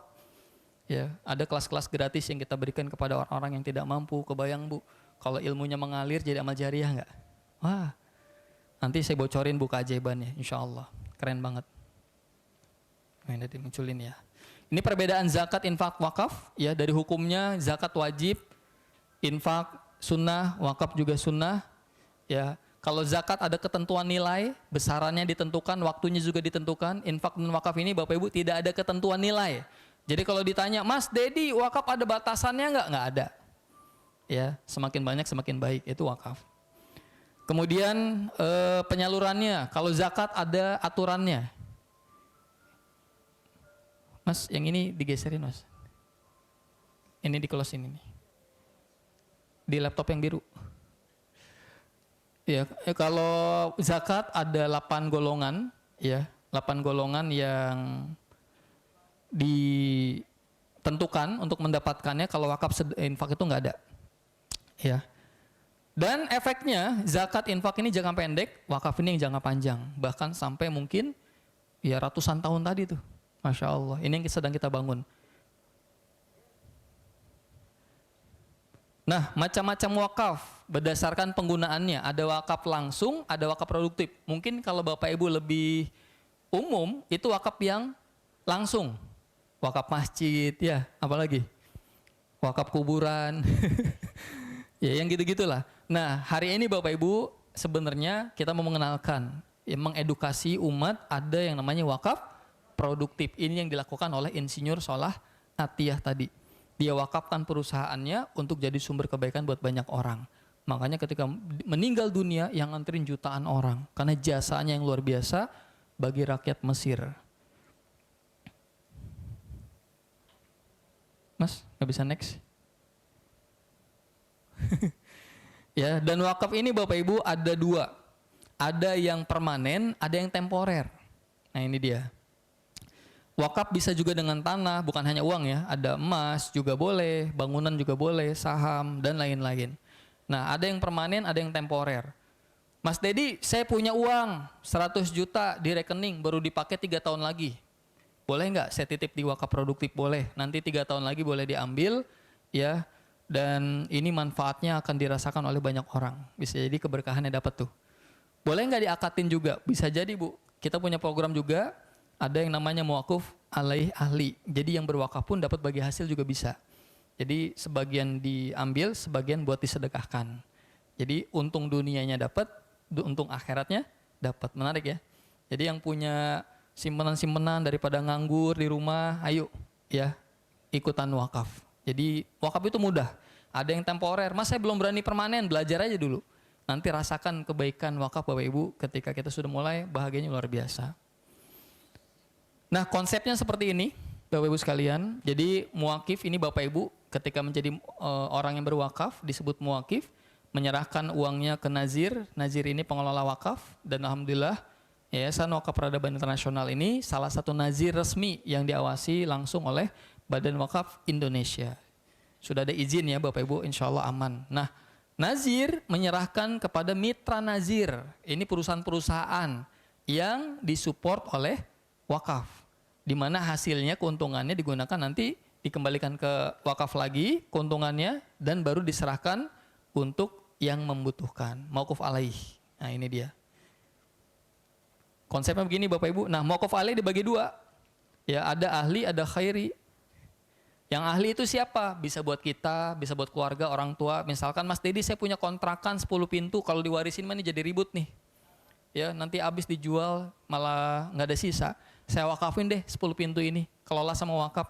Tapi syaratnya Mas, keuntungan dari wakaf ini, dari kontrakan ini 50% buat anak cucu saya. Itu sampai 20 generasi juga insya Allah masih ada, mudah-mudahan ketika dikelola dengan baik dan tidak ada bencana yang lain-lain gitu ya Bu ya. Jadi ini mengabadikan harta kita. Simulasi contoh perhitungan, ini misalkan Bapak Ibu ini target saya dan teman-teman di wakaf, mudah-mudahan terhimpun dana 50 miliar. Asumsi pengelolaan, jadi asumsi keuntungannya 10% aja. Berarti ada 5 miliar per tahun, ini 10% per tahun. Sebenarnya kecil Bapak Ibu. Bisa lebih gede dari ini, karena tadi dari mobil aja yang harganya 160 juta, kita sudah dapat keuntungan sampai hari ini, profit yang masuk 58 juta. Berarti udah berapa persen? Lebih dari 10% ya. Ini saya ngitung simpelnya aja Bapak Ibu. Berarti kalau 10% ada 5 miliar per tahun yang bisa digunakan untuk menghidupi anak yatim, penghafal Quran, dan gerakan-gerakan dakwah lainnya. Sampai sini kebayang Bu? Ini mensistemkan kebaikan. Ada atau tidak adanya dari kita, semuanya akan berjalan. Kami berharap Bu, ya kalau para founder nih udah nggak ada, pengennya PPA terus jalan. Entah siapapun bisa jadi Bapak Ibu yang duduk di sini yang jalanin. Karena semua ini bukan punya perorangan, PPA bukan punya Mas Randy, Bu. Saya 10 tahun di PPA jadi saksi. Tidak ada BOD yang sibuk nanyain private, saham-saham, nggak ada, Bu. 10 tahun kita ngalir, pengen kontribusi dari awal. PPA dibangun hanya berangkat dari niat baik, pengen ngajak banyak orang kembali kepada Allah, itu doang awalnya. Mulai dari kelas pertama di Jakarta, kelas kedua di kota yang lain, sampai sekarang, Bu, ada di 140 kota. Sudah 3.000 kelas yang sudah diselenggarakan. Kalau bukan karena Allah, ya susah. Semua karena niat. Maka berapa banyak Bapak Ibu kira-kira senyuman yang bisa kita ukir? Berapa kebahagiaan yang bisa kita berikan? Banyak insya Allah. Dan ini yang sedang kita perjuangkan. Ini saya percepat aja ya videonya ya. Ini dari tim Village tadi. Nah, data wakaf produktif. Ini sekalian saya memberikan laporan Bapak Ibu. Jadi ini bukan baru rencana. Ini sudah jalan. Sudah 2 tahun berjalan. Ya. Dari 2021 sampai 2024, aset wakaf yang ada di Yayasan Wakaf Peradaban hari ini, alhamdulillah Bapak Ibu ada berapa? 12,5 miliar dari 2.100 wakif orang yang berwakaf. Di antaranya ada di ruangan ini juga. Ya, Masya Allah, orang-orang hebat yang luar biasa. Mudah-mudahan Bapak Ibu yang sudah mewakafkan jadi amal jariah buat kita semua ya. Insya Allah. Kemana aja Mas Dedi? Saya sampaikan Bapak Ibu, dari hasil pengelolaan tadi ya yang sudah berjalan, ada yang dibagikan kepada muwakaf alai ahli. Jadi yang ahli ini biasanya yang temporer, ya, yang berjangka waktu dia akadkan sekian persen untuk dirinya. Nah ini ada bagi hasil yang sudah diberikan. Yang pertama 28 juta, yang kedua 74 untuk 121 orang. Alhamdulillah. Kemudian ada juga program tanda cinta beras. Alhamdulillah Bapak Ibu kita sudah bagi-bagi beras senilai 60 jutaan ya, untuk 2.726 orang, membantu petani dan pedagang. Ini dokumentasinya. Kemudian ini yang berikutnya keren banget, ini jadi amal jariah juga insya Allah. Program Sumur Usman, kita bangun sumur di daerah Purwakarta untuk sebuah pesantren Bapak Ibu. Di situ santrinya ada 100 dan 5 pengurus. Ya, jadi air minumnya diminum santri untuk belajar Quran. Pahalanya ngalir kira-kira? Insya Allah. Ini yang sudah kita lakukan. Nah, ini dokumentasinya Bapak Ibu. Dibantu juga dengan yayasan-yayasan yang lainnya, ada YAI, Lasnas, ya, YCPKI. Program Santri Oki, alhamdulillah Bapak Ibu sudah disalurkan juga, ya, pertama 16 juta, ada 10 juta untuk 106 santri Oki. Ini dokumentasinya. Ini saat penyerahan. Coba ya, suaranya bagus nggak? Kalau nggak bagus kita skip aja. Oh ya nggak kedengeran. Ini dokumentasi waktu penyerahan kemarin saat bulan suci Ramadan. Kenapa saya ngasihnya Ramadan? Biar pahalanya berlipat ganda buat para muwakif. Target saya itu Bu. Ya jadi pas Ramadan kemarin, ayo kita langsung salurkan nih hasil pengelolaannya ke santri kita. Biar muwakif dapat pahala yang berlipat ganda. Ini yang kita kerjain Bapak Ibu di Yayasan Wakaf Peradaban Internasional, di komunitas kita bareng-bareng. Untuk rumah Quran juga alhamdulillah kemarin juga sudah disalurkan untuk 5 guru ngaji ya. Santri-santri juga. Ini dari sewa mobil nih kalau ini rumah Quran. Ya. Mas, saya mau wakaf 1 mobil boleh nggak? Boleh. Ya, intinya mah hayu bareng-bareng. Ini bukan milik saya, bukan milik Mas Randy, bukan milik Mas Sony, tapi peluang kebaikan kita bareng-bareng berjamaah ya dalam kebaikan. Kemudian program pejuang dakwah ini juga kita memberikan untuk ustadz dan para ustazah.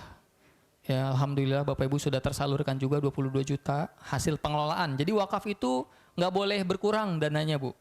Yang boleh dimanfaatkan itu hasil pengelolaannya. Gitu ya. Itu bedanya wakaf sama sedekah. Ini rumah Quran, ini ada kantin umat, jadi juga ada program offline juga online. Indonesia Bertauhid, ada beberapa orang yang ikut kelas PPA kita gratiskan. Ya alhamdulillah mudah-mudahan jadi amal soleh kita. Program kemanusiaan, ada alumni yang membutuhkan waktu itu kita coba support walaupun belum besar. Karena kita juga memang terbatas ya, masih terbatas. Mudah-mudahan besok-besok banyak orang yang bisa kita bantuin, insya Allah. Ini THR anak yatim, kemarin kita juga menjelang Ramadan kita datang ke The Yatim Village, ada 141 orang yang menerima bantuan ini ya. Ini kemarin.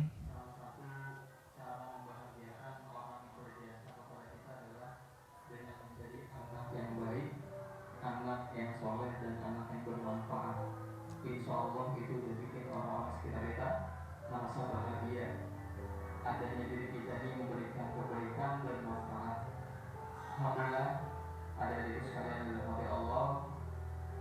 Ya, kakak mewakili dari Yayasan Wakaf Peradaban Internasional hari ini ingin menyampaikan ya tanda cinta dari para muwakif. Jadi muwakif itu orang-orang yang berwakaf. Nah, kemudian wakafnya ini dikelola di peradaban IOA, di unit-unit usaha yang kita miliki, kemudian hasilnya digunakan untuk kebaikan, termasuk untuk adik-adik semua hari ini, insya Allah. Mudah-mudahan ya, walaupun tidak banyak, tapi mudah-mudahan jadi manfaat. Dan titip doa ya untuk para muwakif agar selalu diberi kesehatan juga, kemudian juga dilapangkan rezekinya, diselamatkan hidupnya dunia akhirat. Masya Allah, senang Bapak Ibu ngelihatnya. Apalagi nanti Bapak Ibu kita bikin agenda kunjungan bareng-bareng ke sana membagikan hasil wakaf produktif kita. Seru ya. Jadi healing yang bermanfaat. Healing yang membangkitkan spiritual. Kita akan bikin kayak gitu Bapak Ibu nanti. Mudah-mudahan bisa bareng-bareng. Ini penyerahan ke acara Yatim Fest di Bogor juga. Cuma suaranya agak ini ya terganggu. Ini saya skip aja. Nah, perusahaan yang support gerakan wakaf kita ada banyak Bapak Ibu, alhamdulillah. Yang pertama PP Institute itu sendiri. Jadi ketika Bapak Ibu ikut program-program PPA apapun, termasuk beli buku PPA apapun, itu termasuk sudah mensukseskan gerakan wakaf produktif yang sedang kita bangun hari ini. EWA Club ya, untuk membantu saudara-saudara kita, ada yogurt, ada water, ada ijabah transport, ini yang sewa mobil. Alhamdulillah dibantu juga oleh Mas Kargo, ada PT Sidiak juga yang sudah mensupport wakaf terbaiknya untuk kita. Jadi Bapak Ibu, bagi yang punya perusahaan yang mau mengalihkan CSR-nya, biasanya kan CSR sedekah ya, sesekali wakaf. Karena yang namanya perusahaan kan kadang lagi tinggi-tinggi sedekahnya banyak, kalau lagi kurang bahkan nggak ada sedekah. Tapi kalau udah wakaf Bu, insya Allah itu tiap bulan bisa sedekah. Kenapa? Karena dikelola dan ada hasil tiap bulan yang bisa dilakukan untuk sedekah. Dan benefit buat perusahaannya bisa mencantumkan gerakan-gerakan sosial kita di laporan perusahaannya. Oh ini loh One Quran Institute yang dikelola PPA kita support ya, itu bisa silahkan. Ini kolaborasi buat kita semua Bapak Ibu sekalian. Nah sinergi ini Bapak Ibu tentu Yayasan Wakaf Peradaban Internasional nggak bisa berdiri sendiri. Kami bareng-bareng di sini. Ada Yayasan Abu Yatam Indonesia, ada Yayasan Cahaya Peradaban Quran Indonesia, Wakaf Peradaban Internasional, Lasnas, Abu Yatam Indonesia. Dan kami Bapak Ibu membangun hari ini ada 3 gerakan, ya ada One Quran Institute, ini pesantren, Mahat Qurannya, komunitas kita. The Yatim Village ini untuk anak-anak kita yang kehilangan orang tuanya, kita tarik Bapak Ibu, kita berikan pendidikan yang baik dan lain-lain. Ini rumah Quran yang ada di seluruh Indonesia, ada 43 hari ini. Dan ini butuh support juga dari semua yang hadir hari ini. Karena lagi-lagi ini bukan milik kami, tapi milik kita semua. Nah, target 2025 mohon doa ya, kita punya 50 miliar. Kenapa 50 miliar Mas Dedi? Saya ngitungnya gampang gini Bu, punya 50 M. Mau diputar di mana? Mentok-mentok misalkan. Aduh saya bingung nih usaha apa? Beliin emas aja. Ya, beliin emas dapat berapa? 50 kilo ya Bu ya. 50 kilo setahun 20% naiknya, berarti punya 10 miliar tuh, nggak ngapa-ngapain. Itu bahasa sederhananya lah gitu ya. Makanya unit-unit usaha yang di sini juga yang insya Allah minim resiko. Yang sudah kita jalankan ya, ada logam mulia, ada properti, kita mau bikin kos-kosan juga, ada kendaraan, sewa mobil, jual beli mobil, umroh haji, dan juga koperasi. Ini yang sedang kita jalankan. Jadi dana-dana ini kita akan salurkan di sini, kita fokus di 5 ini aja, kita nggak bikin banyak-banyak dulu, biar fokus dan jadi dulu gitu ya. Nah, pencapaian 2024 ini 12,5. Insya Allah lewat pertemuan hari ini juga akan bertambah ya percepatannya, amin. Ini aminnya makin kecil ya. Amin insya Allah. Nah, skemanya seperti ini Bapak Ibu, wakif, ikrar wakaf, ya digunakan untuk beli mobil, ini kalau ijabah transport ya. Kemudian keuntungannya untuk operasional rumah Quran. Ini dokumentasi ketika disewa oleh Mas Kargo di Makassar. Nah ini Bapak Ibu target kita ini rumah Quran nih semuanya ini ada datanya. Di sini masih 30 ya, belum update berarti ini. Dari 30 aja ada 2.400 santri yang kita coba support. Nah hasil sewa selama setahun ini ada 58 juta dari satu mobil. Ya. Ini sebenarnya banyak video nih, cuman soundnya ya.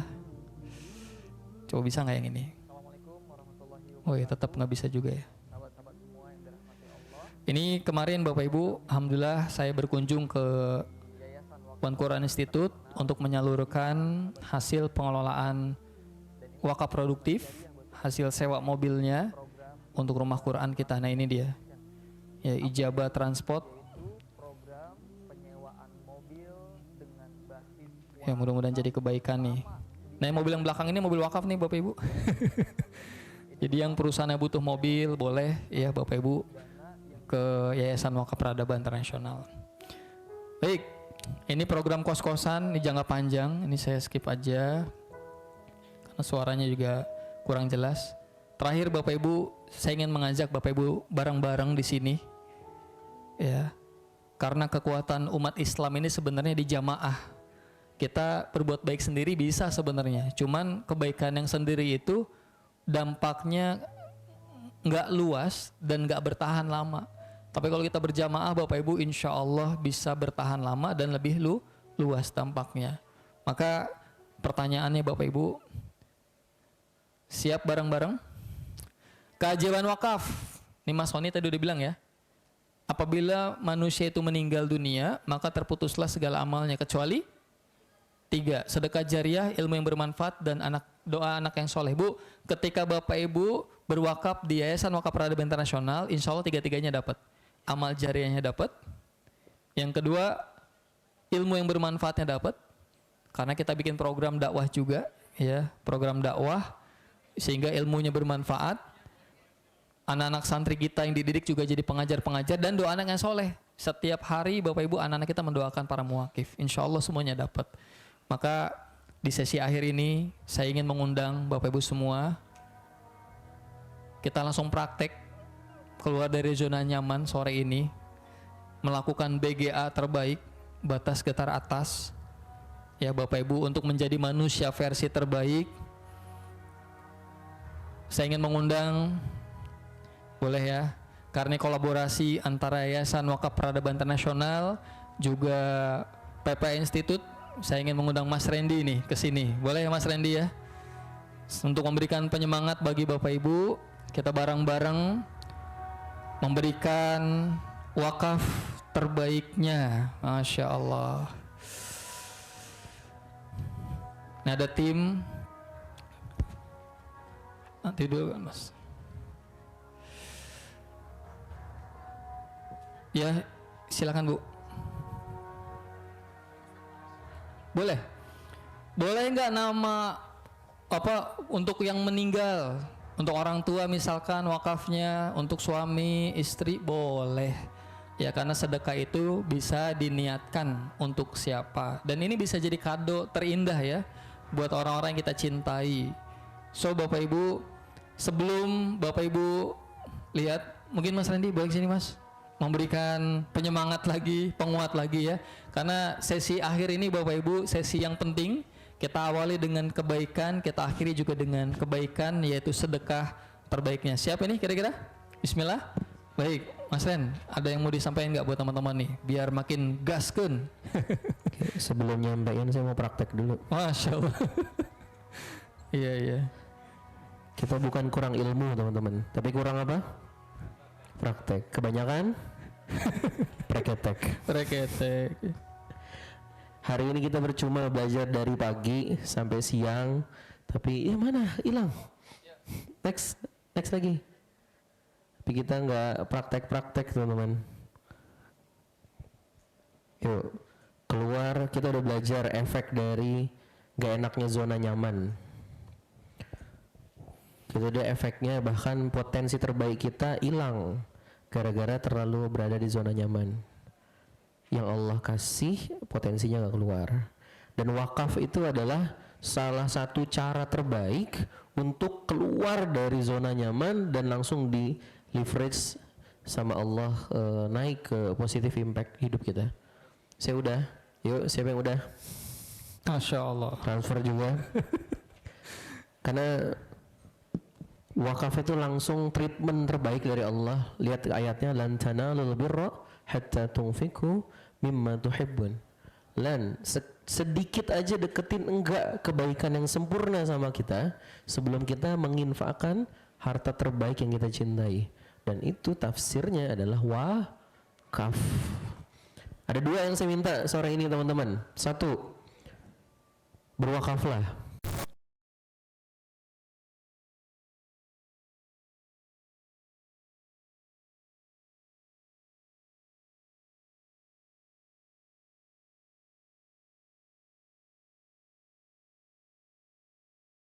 Ada di tempat lain, investasi akhirat harus dong. Rumah yang lebih jauh lagi. Itu aja dari saya Mas Didi. Siap, Masya Allah. Siap action Bapak Ibu? Siap? Masya Allah ya. Baik, itu udah dibagi sama panitia dari teman-teman wakaf. Bapak Ibu boleh diisi, nanti formulirnya boleh dikembalikan ya di belakang. Tujuannya satu, nanti akan dimasukkan juga di grup bagi yang nanti sudah berwakaf atau berkomitmen wakaf rutin. Mas Teddy, saya mau tiap bulan boleh nggak? Saya boleh ya, kecil tapi rutin. Insya Allah itu juga nggak salah dan malah kita ngajak untuk bisa berwakaf rutin. Kalau sore ini mau yang BGA-nya, batas ke atasnya, ayo. Ya kadang momen ini nggak terulang lagi kan, dipaksa memberikan yang terbaik. Dan godaan wakaf itu kuat Bapak Ibu. Kenapa? Karena setan nggak mau jerih payahnya selama ini bikin kita banyak salah terhapus. Karena sedekah kita Bu bisa menghapus dosa-dosa kita seperti air yang memadamkan api. Itu ya insya Allah. Dari sore ini saya mau menyampaikan yang pertama dulu, siapa yang siap berwakaf rutin? Boleh angkat tangan. Masya Allah, amin. Ya. Yang kedua, siapa di hari ini, saya mau ngasih beberapa apresiasi nih, yang paling tinggi ya. Insya Allah. Siapa di sore ini yang berniat berwakaf 1 juta? Allahu Akbar. Ada yang di atas 1 juta? Masya Allah. Ada yang angkat tangan juga. Ada yang di atas 5 juta? Ada? Ada? Masya Allah. Allahu Akbar. Paling ini 5 juta. Sekali lagi, saya pengen lihat nih. Teman-teman siapin ya hadiah terbaiknya nih buat yang tertinggi hari ini. Ada yang di atas 5 juta? Bismillah. Ada yang mau 1 mobil? Amin. Baik, teman-teman ada disiapin tadi ada ibu. Nanti formnya di ini ya, teman-teman minta tolong diisi. Nanti silakan kita Bapak Ibu juga scan yang ini, grup yang ini. Mana ya tadi satu lagi? Nah ini dia. Gabung di gerakan 50.000 wakif atau jadi orang baik. Insya Allah. Boleh diisi, nanti database-nya masuk. Mohon izin Bapak Ibu kalau nanti berkenan kita reminder yang pengen wakaf rutin. Siap ya? Insya Allah. Barakallah. Makasih Mas Randy. Yes, siap. Dan teman-teman ingetin bahwa wakaf ini kan larinya ke penghafal Quran ya. Salah satunya. Artinya ketika Al-Quran itu dibiayain sama Anda hasil dari wakaf, pahala jariahnya ngalir terus tuh sampai kapanpun. Dan pahala jariah mungkin kita nggak begitu bisa ngitung dan rasain di dunia, tapi nanti di barzah dan akhirat kebayang senengnya. Itu aja dari saya. Terima kasih. Lanjut Masya Mas Allah. Dedi. Terima kasih Mas Randy. warahmatullahi wabarakatuh. Waalaikumsalam warahmatullahi wabarakatuh. La haula wala quwata illa billah. Baik, Bapak Ibu semua yang dirahmati Allah, mudah-mudahan sepanjang hari ini membuat kita menjadi pribadi yang lebih baik, bahkan menjadi hamba terbaik dan bisa memberikan dampak yang positif bagi diri, keluarga, dan umat. Sebelum kita akhiri, boleh kita doa bareng Bapak Ibu, ya, agar pertemuan hari ini semakin diberkahi, semakin diridhai oleh Allah Subhanahu wa taala, insyaallah. Bismillahirrahmanirrahim. Astaghfirullahalazim. Kita istighfar bareng-bareng. Kita minta ampun kepada Allah. Astaghfirullahalazim.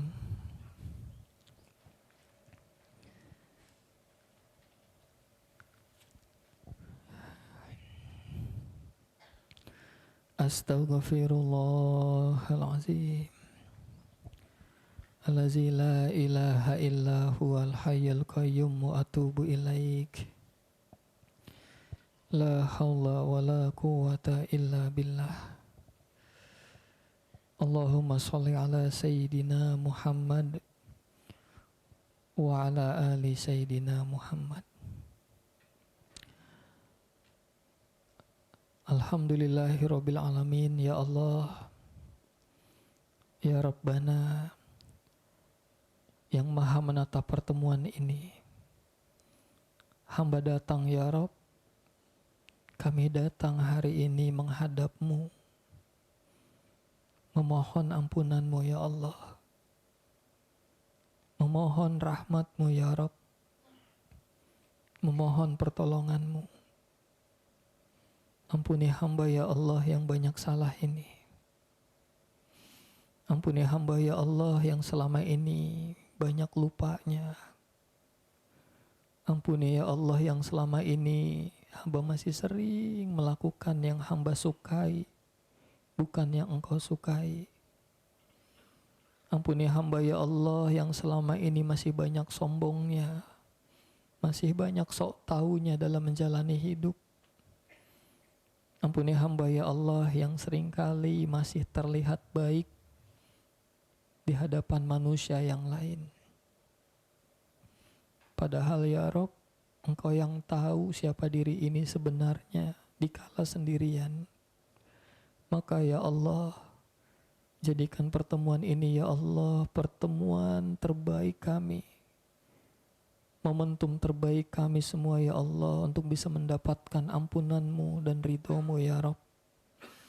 Ya Allah ya Rabbana, lembutkan ya Allah hati kami.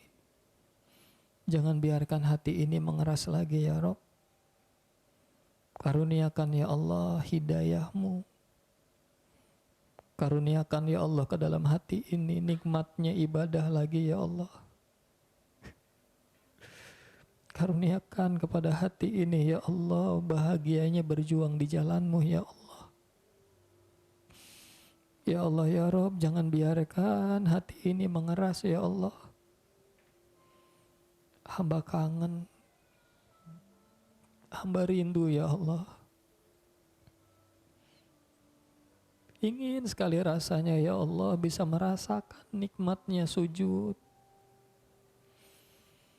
Ingin sekali rasanya ya Allah bisa merasakan nikmatnya membaca Al-Quran lagi.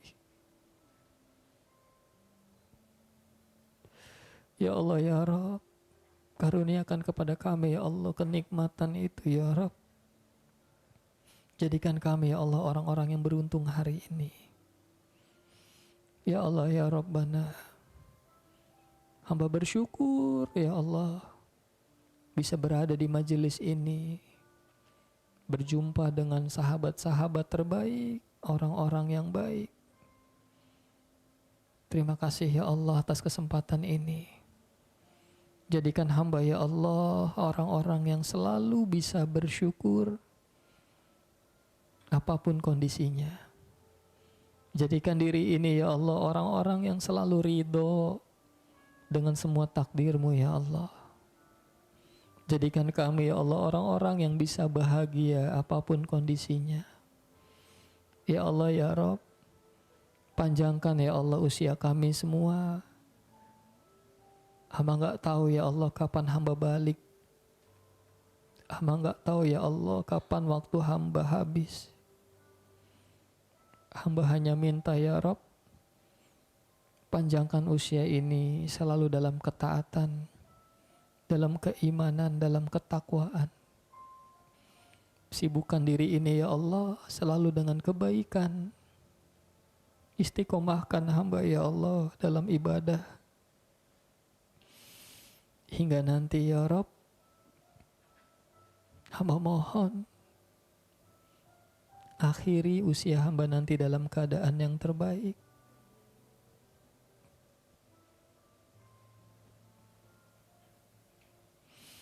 Dalam keadaan husnul khatimah.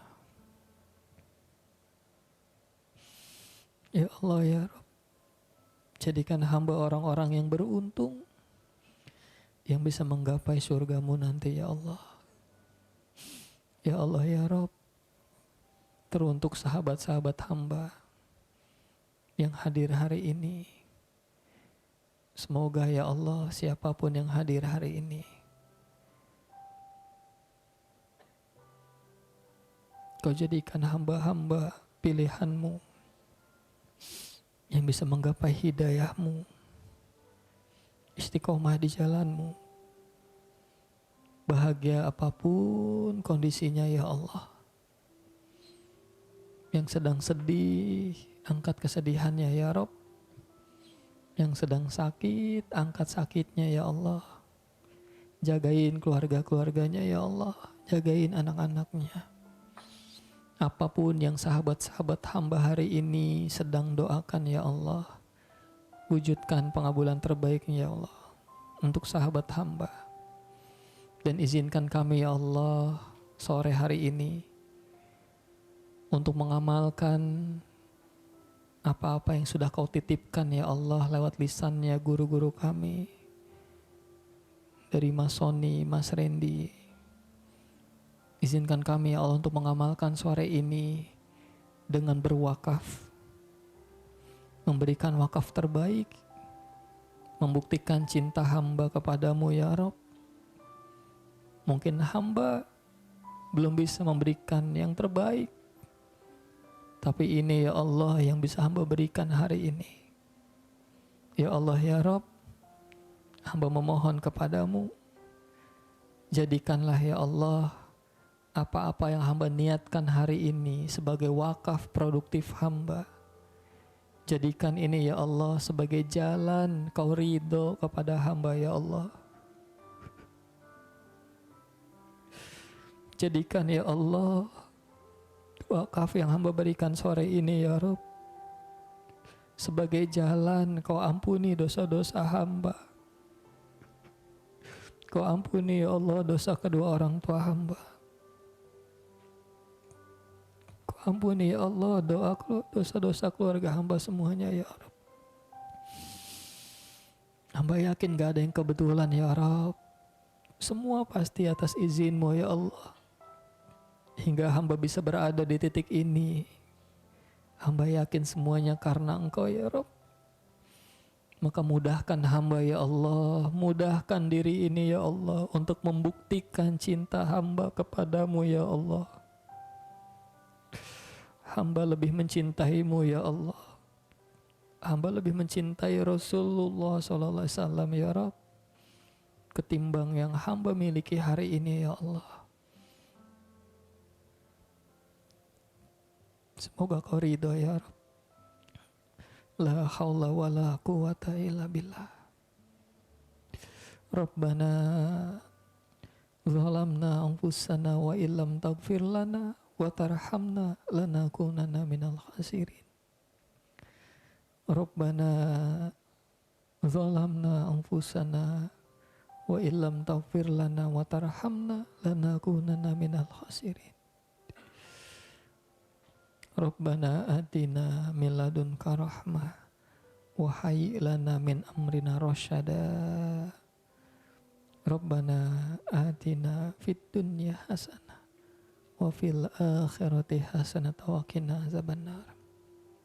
Terima kasih ya Allah atas kesempatan doa sore hari ini. Hamba bahagia ya Allah bisa bersamamu sepanjang hari ini, bisa bersama sahabat-sahabat yang baik. Semoga ini jadi jalan yang baik untuk kami. Amin ya Allah, amin ya Rabbal Alamin. Al-Fatihah. A'udzubillahi minasyaitonirrajim. Bismillahirrahmanirrahim. Alhamdulillahi Rabbil Alamin. Ar-Rahmanirrahim. Maliki yaumiddin. Iyyaka na'budu wa iyyaka nasta'in. Shiratal ladzina an'amta 'alaihim. Amin. Alhamdulillah. Baik Bapak Ibu sekalian, ya apa yang kita pelajari hari ini tidak akan berdampak apa-apa tanpa action nyata. Semoga action kita di penghujung acara ini dengan wakaf terbaik bisa menghadirkan takdir terbaik berikutnya untuk Anda semua. Amin. Barakallah buat semuanya. Sampai ketemu di program-program berikutnya. Ya, saya kembalikan ke Mas Gali. Dari saya terima kasih. Assalamualaikum warahmatullahi wabarakatuh. Waalaikumsalam warahmatullahi wabarakatuh. Terima kasih Mas Dedi. Terakhir kita sebelum mau keluar dari tempat ini kita foto-foto dulu ya, Ayah Bunda. Boleh Mas Dedi dan Mas Randy untuk di depan. Bangkunya boleh satu lagi Mas Didis.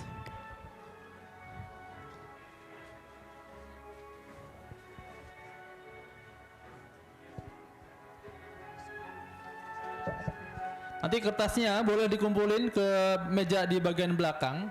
Untuk yang sudah mengisi silakan dikumpulkan. Nanti insya Allah akan dibantu oleh tim WPI ya di belakang. Ayo Mas Randy, Mas Edi kita foto dulu sebelum selesai acara ini. Mohon izin sebentar lagi. Kami juga mengucapkan terima kasih banyak kepada seluruh peserta pada kesempatan hari ini. Jazakumullah khairan katsiran. Mohon maaf apabila kita punya kekurangan dan kesalahan. Kita foto dulu ya, Ayah Bunda. Ini fotonya pakai ini panorama. Boleh merapat mungkin? Boleh merapat ke sini, Bapak, Ibu? Gimana? Nggak apa-apa? Oke, siap. Tahan 3 detik ya, Bapak Ibu. Jangan gerak.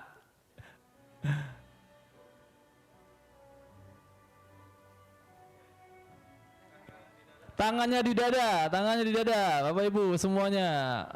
Oke.